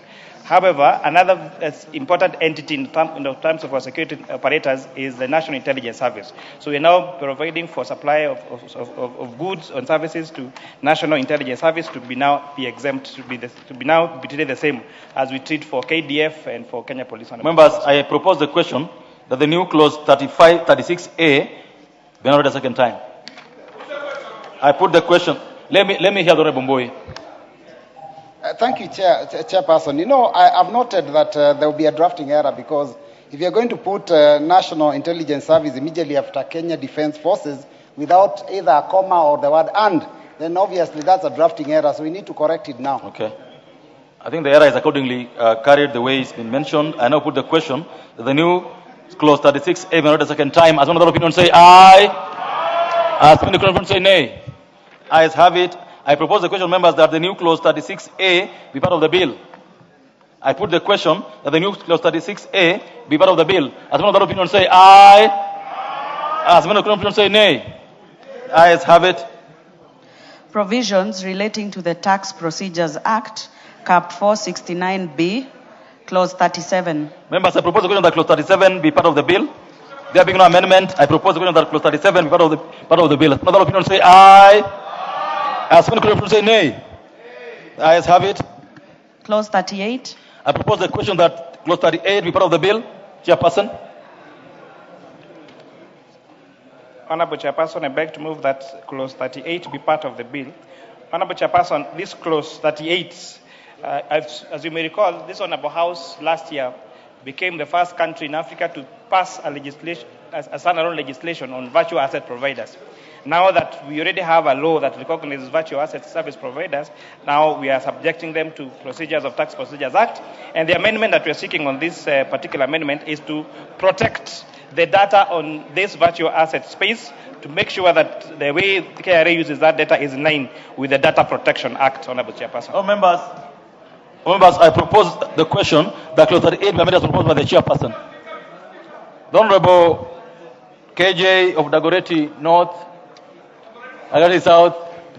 Mr. Speaker, I want to thank you, and I want to thank the Finance Committee, because in the hearings with the public, this is an issue that did come up, Mr. Speaker, and I want to agree with the Chairperson that the movement that we are doing is in place with the new laws that we are making, and also making reference to laws that we have passed in this House, up to and including the first Data Protection Act in Africa that was passed by members of this House, Mr. Speaker. And so I want to associate myself with these amendments. These amendments, Mr. Speaker, are proving a fact that this House does listen to the public. When we go out on public participation, it is not an act of public of PR, public relations, Mr. Speaker. We actually do listen to the citizen, and what we are seeing in the Finance Act this year is actually a product that has gone through the process, up to and including the involvement of the people and the public, Mr. Speaker. So, in the sense that it does not offend the Data Protection Act, I do stand to support, Mr. Speaker. Thank you. Thank you, Honorable Mayaka.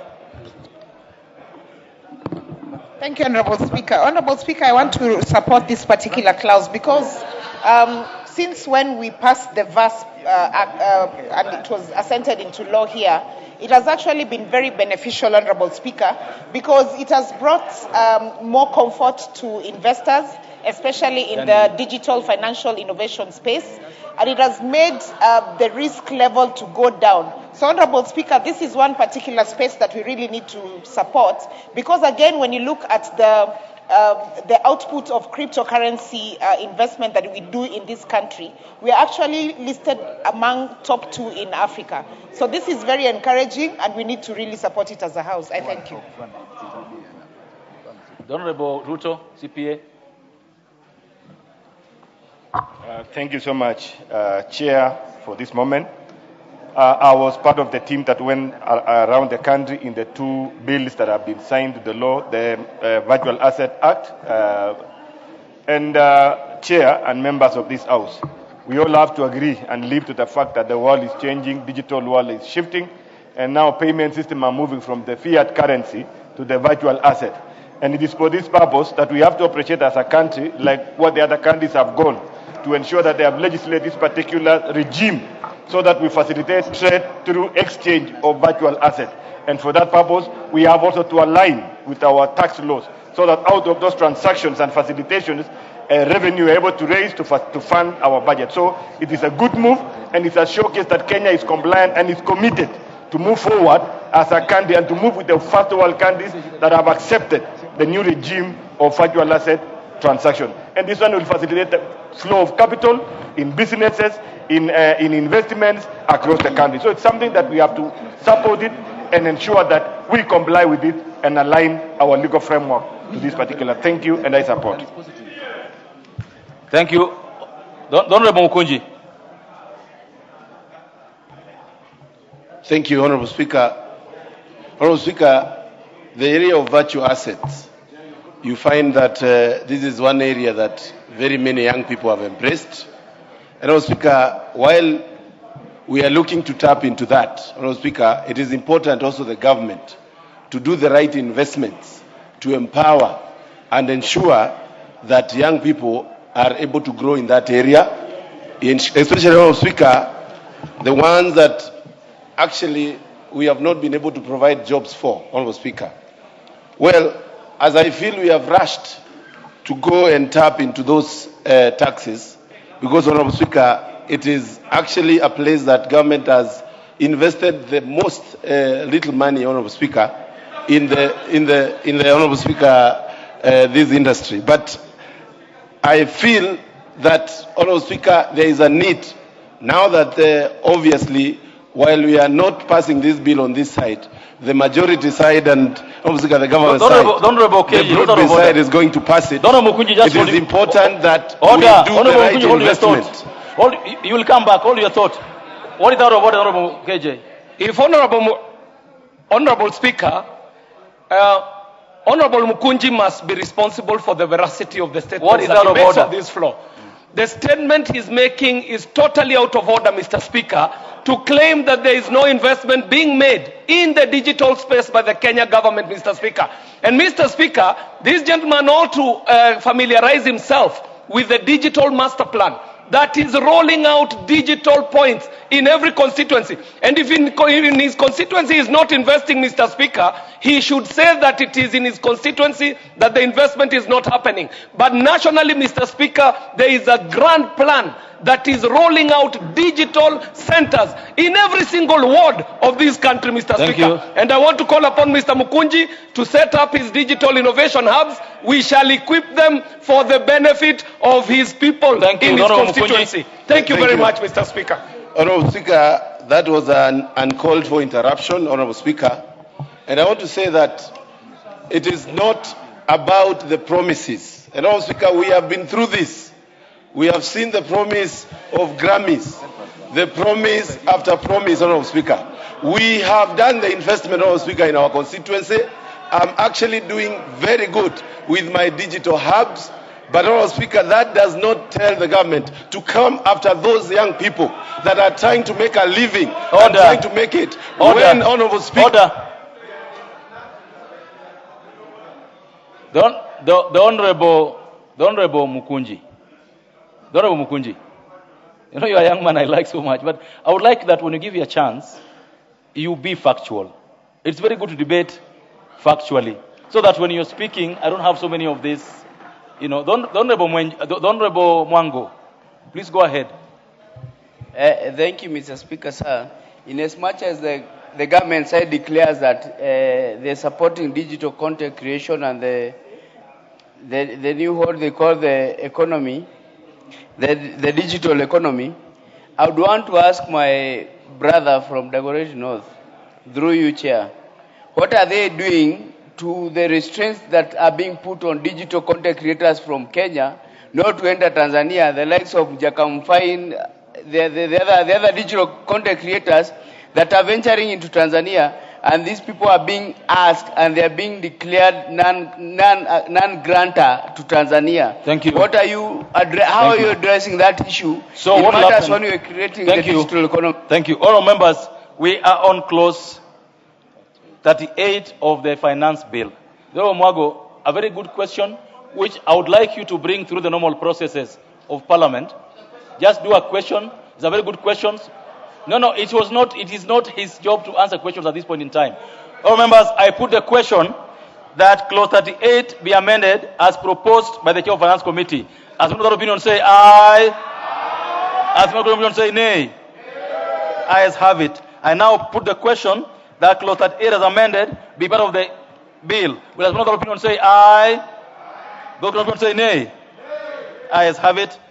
Clause 39. All members, I propose that clause 39 be part of the bill, Chairperson. And I want it to be a bit faster now. Yes, Honorable Chair, I beg to move that clause 39 be amended as per the order paper.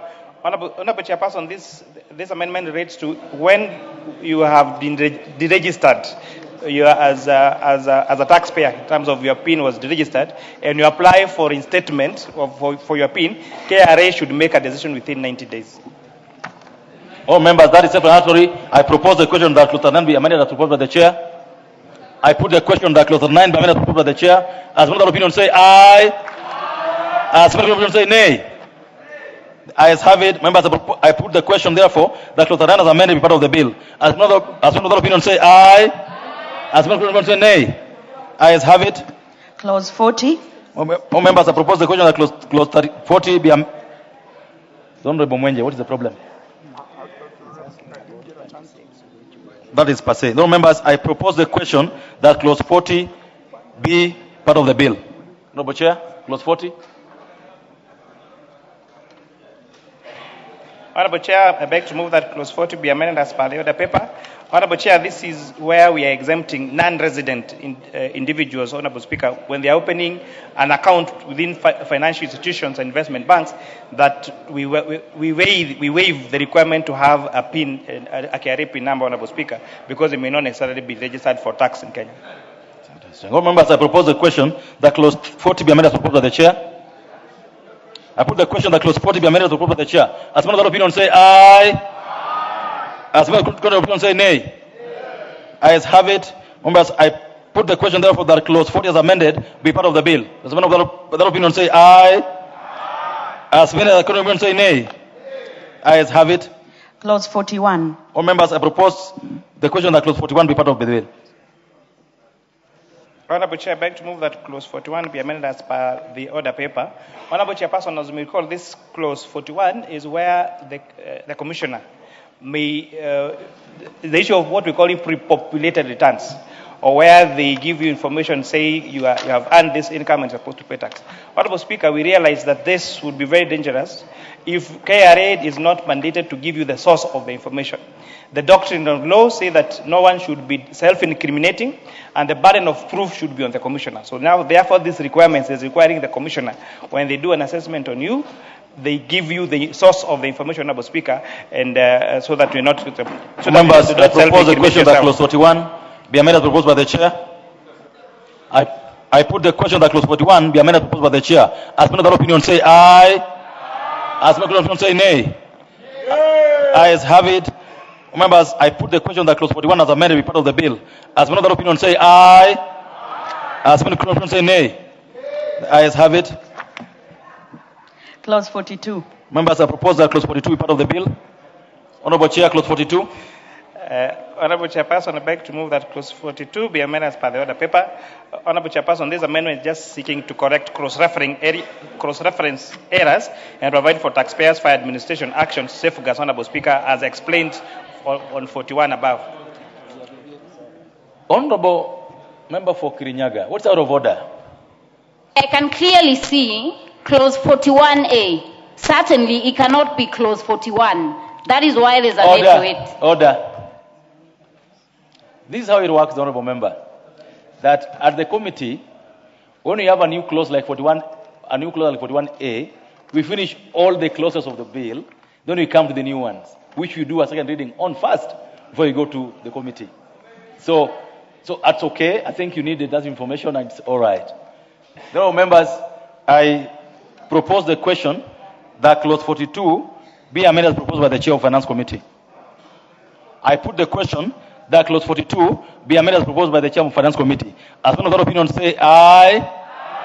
As many of the opinion say nay. The ayes have it. I now put the question that clause 42 was amended be part of the bill. As many of the opinion say aye.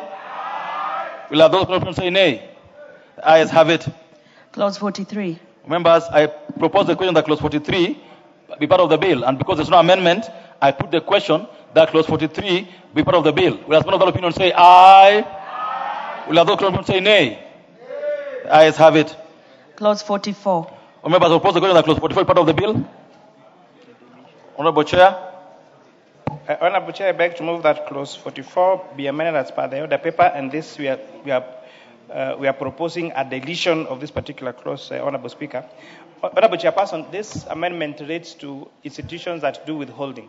So if an entity withholds tax, or if an institution is a tax withholding agent and fails to withhold that particular tax, but the taxpayer pays the total tax, then the institution that failed to withhold should not be penalized, because after all, the total tax was paid by the taxpayer, Honorable Speaker. So that's why we disagree with the National Treasury on this and takes a view of the public that this clause needs to be deleted. Members, I propose the question that clause 44 be deleted. I put the question that clause 44 be deleted. As one of the opinion say aye. As one of the opinion say nay. The ayes have it. Clause 45. Members, I propose the question that clause 45 be part of the bill. Chairperson. Honorable Chairperson, the committee is proposing a deletion. I beg to move that clause 45 be amended as per the order paper. This is where, Honorable Chair, when agency notice is issued by Kenya Revenue Authority, this is on the power of Kenya Revenue Authority to give you an agency notice, Honorable Speaker. This would mean that if they do an assessment on you, even before you appeal, then they can issue an agency notice to your bank, Honorable Speaker. We disagree with the National Treasury on this, support the views by the members of the public, and therefore support its deletion. Members, I propose the question that clause 45 be deleted. The Honorable Kaluma. Yeah, Chair, on this particular one, I wanted to request the audience of the members, because I disagree with the committee and I'm opposing this amendment. Chair, what is being proposed here, Honorable Chair, is that you will have agency notices being stayed until you are done with the tax appeals tribunal. when you thereafter appeal, Honorable Chair, you should apply for stay in the High Court. The fact of filing of notice of appeal up to whatever level you want to go should not automatically, stay, your agency notices. And what was confirmed, Honorable Chair, out of the cases that are pending in the High Court on appeals, the Court of Appeal and the Supreme Court, over billions and tens of billions are being held, even if those appeals are frivolous. I was going to request the committee to drop this proposed amendment. We leave what is passed as is, so that the higher courts on appeal can determine whether or not to issue stay or not that it is automatic. So that where there is a frivolous appeal, you are obligated to pay. And I'm taking that from the fact that the Tax Appeals Tribunal is an impartial body which has heard the people, prior. Honorable members, the Honorable Wandeto.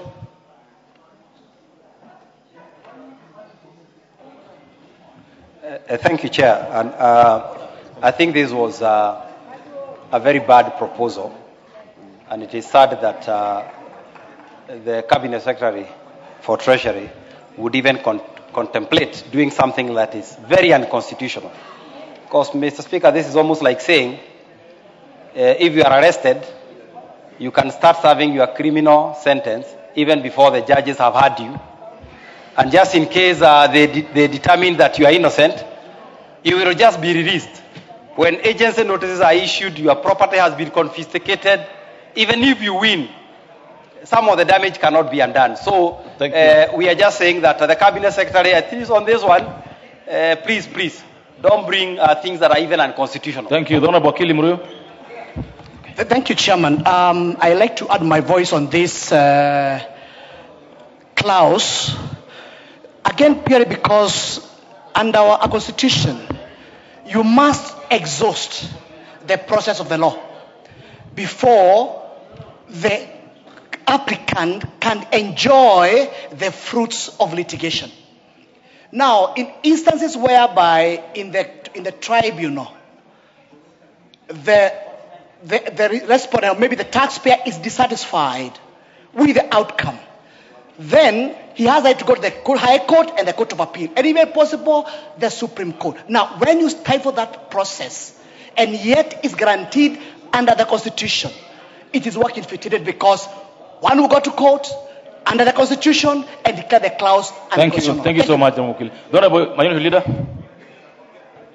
Chair, on this one I want to agree with the amendment proposed by the Chair. And for the first time also I want to agree with the Wamunyoro group. Chair, let us even what is the Wamunyoro group? Wamunyoro group is here. Okay, go ahead. Nowadays I am the caretaker.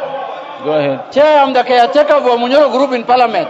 They sit behind me. I am the caretaker of Wamunyoro group in Parliament. That's the truth. The Honorable Wamboka, what is out of order? They are orphans, they have no people in Parliament. Honorable Junet, can you take your seat? No, Honorable Junet, take your seat. Order, take your seat. The Honorable Wamboka, what is out of order? Chair. Check the next mic. The one with the Cairo, yes. Order. Honorable Chair, it is your duty as the chair to ensure that members debate with the decorum. I would want Honorable Junet in order. The Honorable Wandeto and Co. Can we listen to the Honorable Wamboka? Honorable, throw them out, Honorable Wandeto. What makes you think that you must have the mic all the time? No, the Honorable Member for Busia. The Honorable Wandeto, please, don't test my patience. I'm a very patient man, you know that. The Honorable Wamboka, go ahead. Thank you, Honorable Chair. Honorable Chair, it is your duty to ensure that members of this House debate with the decorum. Is it in order for my leader, the minority leader, to refer to some members of this honorable House, honorable members, giving them a funny name, Honorable Speaker, by calling them Wamunyoro Group? Is that fair, Honorable Speaker? Is that fair? And can he withdraw and apologize, Honorable Speaker? Honorable Junaid should withdraw Okay. and apologize. The Or you Honorable- can throw him Order, out of that's this all house. right. The Honorable Junaid, please go ahead. No. Order. The Honorable Junaid, you have two options here. You will substantiate or withdraw. Mr. Speaker, Mr. Speaker, the There's first and nothing the to be truth is informed about. that Wamunyoro is a village in Kenya, found in Nyeri County, and it has a house where people meet and discuss things. So why are people running away from Wamunyoro in Parliament? This is a small group who behaves like a militia in Kenya that only talk to themselves and people who don't understand anything in Kenya, Mr. Speaker. Yeah, this is a militia group. But Mr. Speaker, Chair, I want to say this on that amendment. That Chair, and I said I'm agreeing with them because KRA can issue agencies, Chair, frivolously. So on this Wamunyoro issue, Yes. take your seat. Take your seat, Honorable Junaid. Chair. Because this has to be clear. Take your seat. The honorable members who contributed, who are claiming to have been called wrongfully. Order. The Honorable Wakili Muriu and the Honorable Wandeto. Someone claims you belong to Wamunyoro. Do you or do you not? Mr. Chairman, I'm in Parliament by the virtue of being a member of Parliament. Give the mic. For Gatanga constituency. Order. And my full Give name. the mic. Order. The Honorable, on this matter. On this matter. The members who contributed on this matter on this side, who would claim not to be or to be, are the Honorable Wandeto and the Honorable Wakili Muriu. So it is for them to respond to this matter. Please go ahead. Mr. Speaker, two wrongs do not make it right. And Mr. Speaker, the fact is very simple. Unless now we deny our names, we say there is a Kasongo function and a Wamunyoro function, then we will be equal. I want to say our Wamunyoro and the Kasongo function. Okay. The Honorable Wandeto.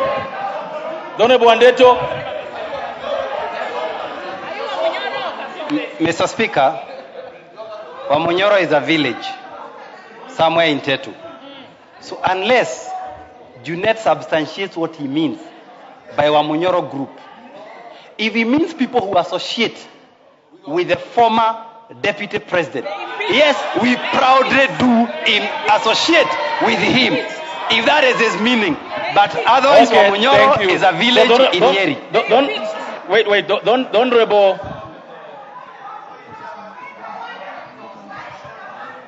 Don't Honorable Kibagendi. Go ahead. Use this one. Use the next one. Okay. Yeah, that one is working. Honorable Chair, the regular vexatious points of order are not in any way adding value to the discourse we have. We need to make progress, and we need to ask the Linda Ruto group to stop constantly. Now, listen to yourself. Don't Kibagendi. Listen to yourself. Order. The Honorable Junaid, proceed on the business we had on the floor.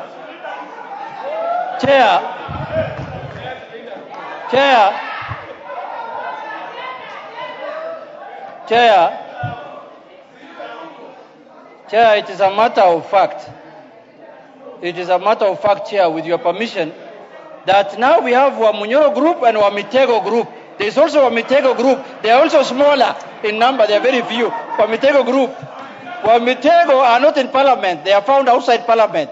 And Wamunyoro is found inside parliament, but they are few. It's a militia group that we want to deal with. But having said that, Chair, I want to disagree with my member, Honorable Kaluma.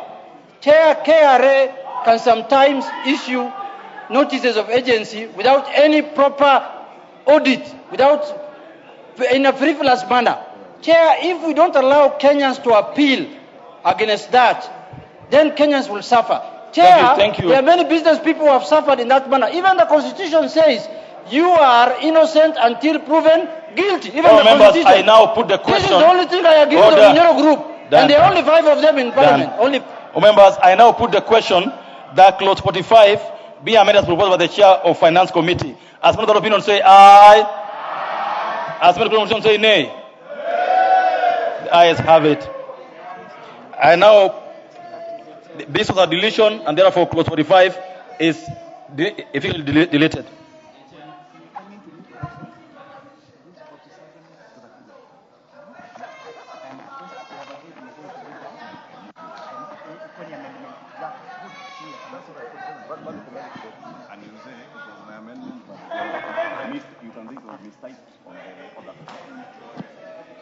Go ahead.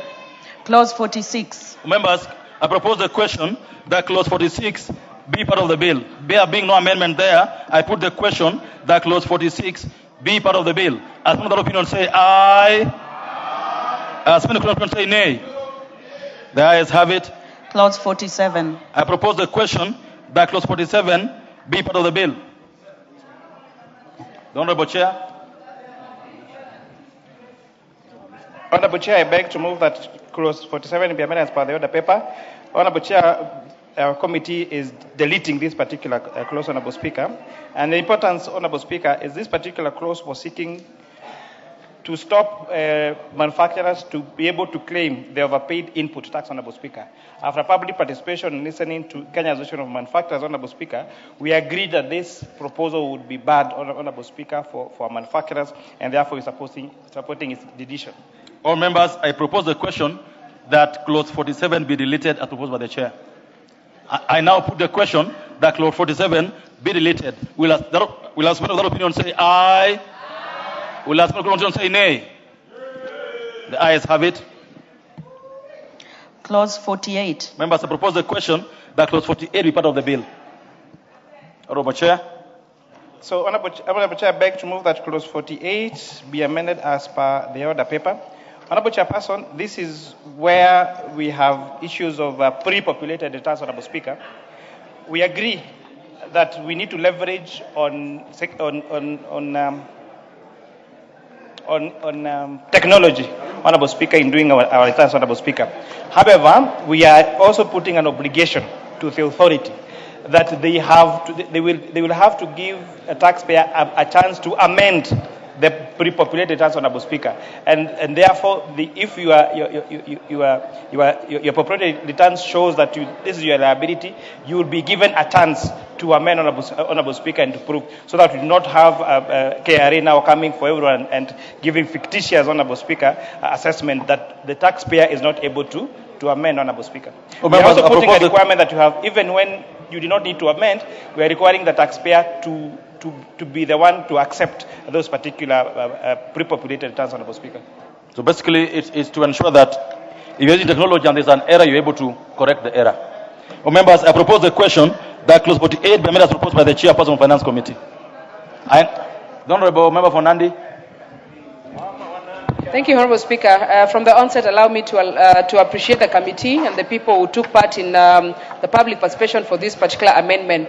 Honorable Speaker, we must honestly leverage on the issue of technology, and most importantly, Honorable Chair, we have had people who have had penalties from KRA because they did not know what to put. So the introduction of the pre-populated return has been a lifesaver, and we appreciate that it is actually given to the person who's supposed to file the returns so that they can be able to see what fits into their business and even ask for an amendment or an addition or subtraction of the same. So I do support this particular amendment, Honorable Chair. All members, I put the question, therefore, that clause 48 be amended as proposed by the chair. Will someone, as many of that opinion, say aye? As many of the opinion say nay? Ayes have it. Members, I put the question, therefore, that clause 48 as amended be part of the bill. Will as many of that opinion say aye? Will as many of that opinion say nay? Ayes have it. Clause 49. Members, I propose the question that clause 49 be part of the bill. Chairperson. Honorable Chair, I beg to move that clause 49 be amended as per the order paper. Honorable Chair, this is where the proposal on the bill was to delete the exclusion of public holidays and weekends on the days that are calculated by Kenya Revenue Authority. Honorable Chairperson, witnesses of taxpayers that appeared before us were telling us, for example, on a Friday, sometimes the system is down, and therefore you're not able to do your filing or your amendments until on Monday. And therefore, therefore it's important that we exclude these particular weekends, Honorable Speaker, and public holidays, so that it's also fair to the taxpayer, Honorable Speaker. Members, I propose the question that clause 49 be amended as proposed by the chair. Members, I put the question that clause 49 be amended as proposed by the chair. As many other opinions say aye. As many other opinions say nay. The ayes have it. I now put the question, members, that the clause 49 is a deletion, so we don't have to include in the bill. Next clause. Clause 50. Members, I propose a question that clause 50 is part of the bill. Honorable Chair. Clause 50. Honorable Speaker, I beg to move that clause 50 be amended as per the order paper. Honorable Speaker, this particular provision, again, came from our amendments, was informed by the members of the public, where the penalty that was being recommended for failure to, where we're saying where the Commission is not satisfied by the reasons given under Subsection 2, the taxpayer shall be liable to pay the higher of the following: 2 times the value of tax due. Honorable Chair, giving penalties of double the tax due, Honorable Speaker, is unfair. Is not a good proposal at all, and therefore we are recommending its amendment to now be 5% of the tax due, Honorable Chair. I propose the question that clause 50 be amended as proposed by the chair. The Honorable Wundo. Thank you, Honorable Speaker, Honorable Chair, and let me thank you, the committee, for being extremely reasonable. This was punitive. I have never seen such a punitive arrangement like what you are proposing here. You can fail to do these things not by intentionally, by accident, by failure of something like that. Honestly speaking, thanks for listening, but again we keep on asking, whoever drafted this bill is not a Kenyan. He's not a Kenyan. He does not have Kenya at heart. Thank you. The Honorable Junet, what is out of order now? Chair, I want to remind my colleague, Honorable Oundo, it doesn't matter who drafts a bill. What matters is what we do in this house. That is what is important. And you know, he got lost of me to Milenda Bonainti. I want him to come back. In fact, there's serious indoctrination there. He's a very good doctor. Yeah, we need to come back. No, the point to be made, order members, the point to be made, the Honorable Wundo, you need to listen to this. The point to be made here is that members are not allowed by our rules to impute improper motive unless they have evidence of it. So members should desist from making a statement that would impute improper motive on another member or on anything without evidence. The Honorable Murugara.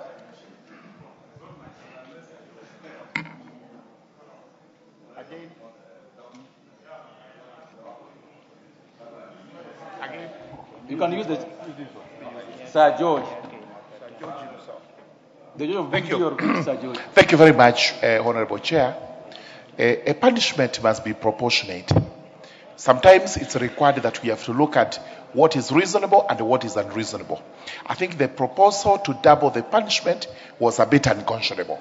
And now we feel we've agreed with the population of Kenya that what is reasonable is what is being proposed by the chairman, and we thank him. Number 2, for this house, remember there are various ways they bring laws here. Whether they come from the Star Chamber, which is known in history, it doesn't matter. What matters is what we do as the representatives of the people. Thank you. Which is what we are doing now. Thank you very much. I support. You know, Honorable Speaker, I was standing on a point of order when Honorable Oundo was speaking, and he spoke very well to support the amendment that has been done. But, you know, I was wondering, Honorable Oundo, when it comes to now voting, he votes the opposite. And don't you think that is gross misconduct?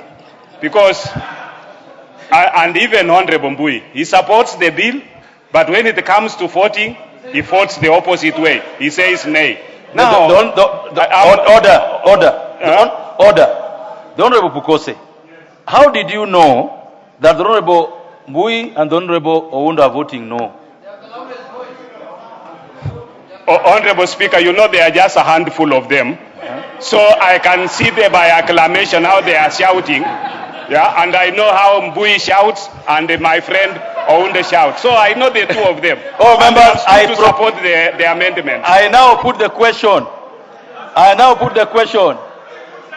That the proposed order. I now put the question that clause 50 as amended be part of the bill. I now put the question that clause 50 be amended as proposed by the chairman of Finance Committee. As men of that opinion say aye. As men of that opinion say nay. The ayes have it. Members, I therefore put the question that clause 50 as amended be part of the bill. Will as men of that opinion say aye? Will as men of that opinion say nay? The ayes have it. I hope Oundo didn't vote nay this time round. The Honorable Ichung'wah.